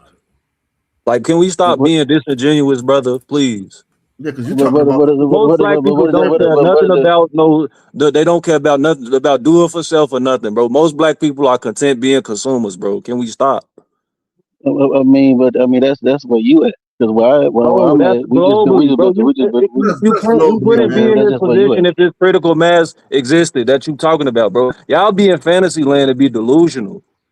But y'all was just up here talking about Pan-Africanism, but you weren't saying that when see this what I'm talking about. Hold on, this is exactly what I'm talking about. So everything you say about Pan-Africanism is a pipe dream. No, I didn't. But what are you talking about? I didn't say that everything. I'm saying right now, as currently constructed, the mindset of the community, even with quote unquote Pan-Africanism, most people ain't implementing anything. You just named a lot of groups. Definitely, you did. You just named a lot of groups from the 60s and 70s that, like my man said, if you walk in the 10-mile radius and ask a person, what's the name of this group? Have you heard this group? They probably would say no. Most likely they would say no. How do you know that? Have you done it? I've grown out, man. I've grown in the hood. I've been in the hood. A lot of Okay, things they but don't know. A lot of things the hood don't know because at the same listen, let's be real. If that was the case, the hottest song right now wouldn't be spin that shit. Let's be real. Stop playing, man. Yeah, what we does it got got to do with anything? We've always that does because that speaks to the psyche of the African we've American. always had debates. We've always had salacious music, even when it was blues. That's what I'm saying. When you don't know Black What American are you history, talking you just about? be What was talking. the last? Even What was during the the last time, hit? Like, even during the time, wait a even minute, during the time of Red. even. I'm not Red. gonna yell. I'm not gonna yell at you, bro. But What was the last the hit? thing is, Black and I'm proud. even. What's the last hit that we had? Like I'm Black and I'm proud by James Brown. Tell me. But even at the same time, brother, we still had the bass music. Like, what are you talking about? Like, we still had sleeping in the It wasn't. It wasn't the. It wasn't the sleeping in the mainstream, next brother. room and all that kind of stuff. It wasn't the We had mainstream. woman to woman. We had woman to woman. At the same time, we had Black Power. What are you talking about? When have we had a hit Like, what are that you was talking about? about powering Black people? When the last time we had a hit like that? We had a power about a song about empowering Black people. Yeah, when the last Yeah, time? that wasn't about consumerism, killing, and doing just Does debauchery. Kendrick rap about that? Does Kendrick rap about debauchery? Yes, he does. He throws in some consciousness in there, but yeah, he always saying the N word. He always cussing. He still talk about buying stuff. Okay, He'll throw in some I mean, intelligence. he from Compton, bro. So I mean, he's not gonna be the most articulate, bro. But he No, don't. it's But not he don't. about being articulate. It's what he J still chooses to engage and Cole don't rap indulge in about the that. nonsense. Does J Cole Yeah, he's very articulate. does J Cole J. rap Cole about is that? not No, black. you don't. J. Know what Cole I'm is saying? not black. Okay, if you say so. Know what I'm saying? But the black people buy his music. What you Black want to people call buy a Black lot of America? people's music. Know what I'm saying? And he's accepted as Black in the community. So you can say what you want. That's an opinion.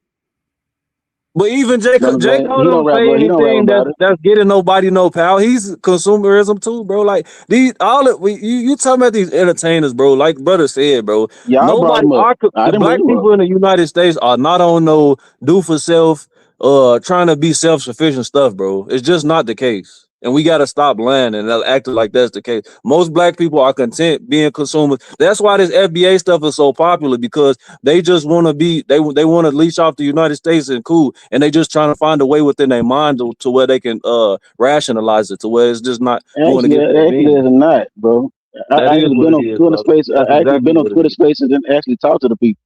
I have. Bro, I've been, No, so I bro. I grew up actually been over there around it talking all to the my people. life, brother. I know the mindset from all over the United States. It's the So you don't same. think there's no No, it's not the same, non-white bro. hands in You do know we got Black suburbs in almost every Brother, I'm major city. You know that, from a right? black suburb. Okay, then. So what are you talking about? I know, but again, that same degenerate mind, you got people in the suburbs acting like they from the city, claiming gangs, and parents making six figures, both of them. Everybody It's not doing that. goofy. So what is your point? Everybody not doing that. So what is your point? Who said everybody's? I'm saying there's still a baseline of debauchery, and it's still consumerism. And it's not about being It's self-sufficient. degenerates in every culture, bro. I'm So not saying it's we're the not. only one. We're the only one that try to define ourselves. The Angolan brother, he wasn't on the stage talking about fucking all the violence and sexual abuse and shit that's going on in Angola. But nobody. You first of all, you brother, your comprehension isn't doesn't Speaking seem positive about satisfactory black. right now. No, bro. My point is that was not to say that. As soon as a Black American starts speaking positive about Black American culture, it's always a nigga that's want to start shitting on Black American culture. But with a motherfucker, as soon as you want to exist, bro, I said this to the brother M, bro. Y'all want to proving my exist. point.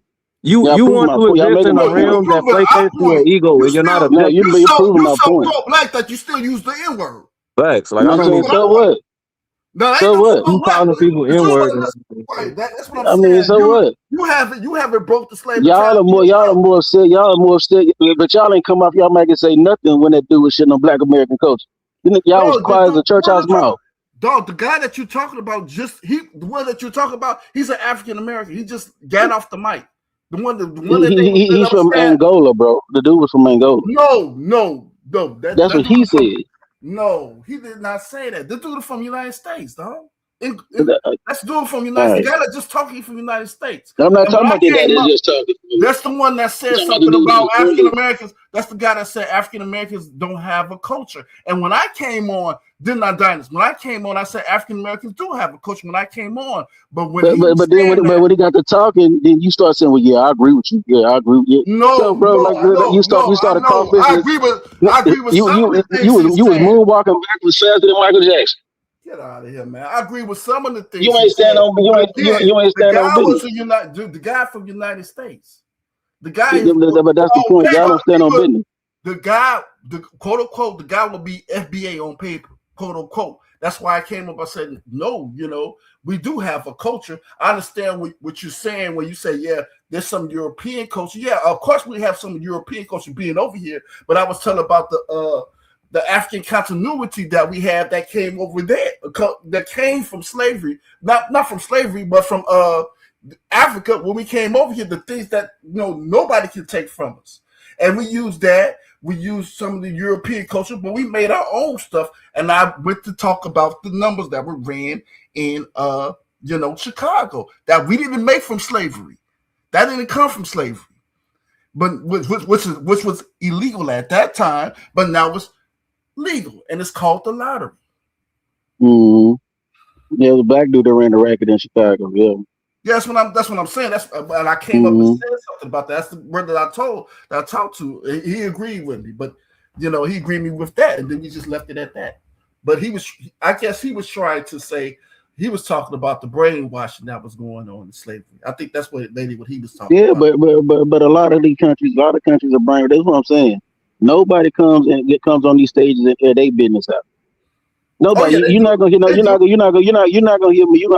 you're not gonna hear no Jamaican talking about paternity fraud. You're not gonna hear a Nigerian talking about paternity fraud.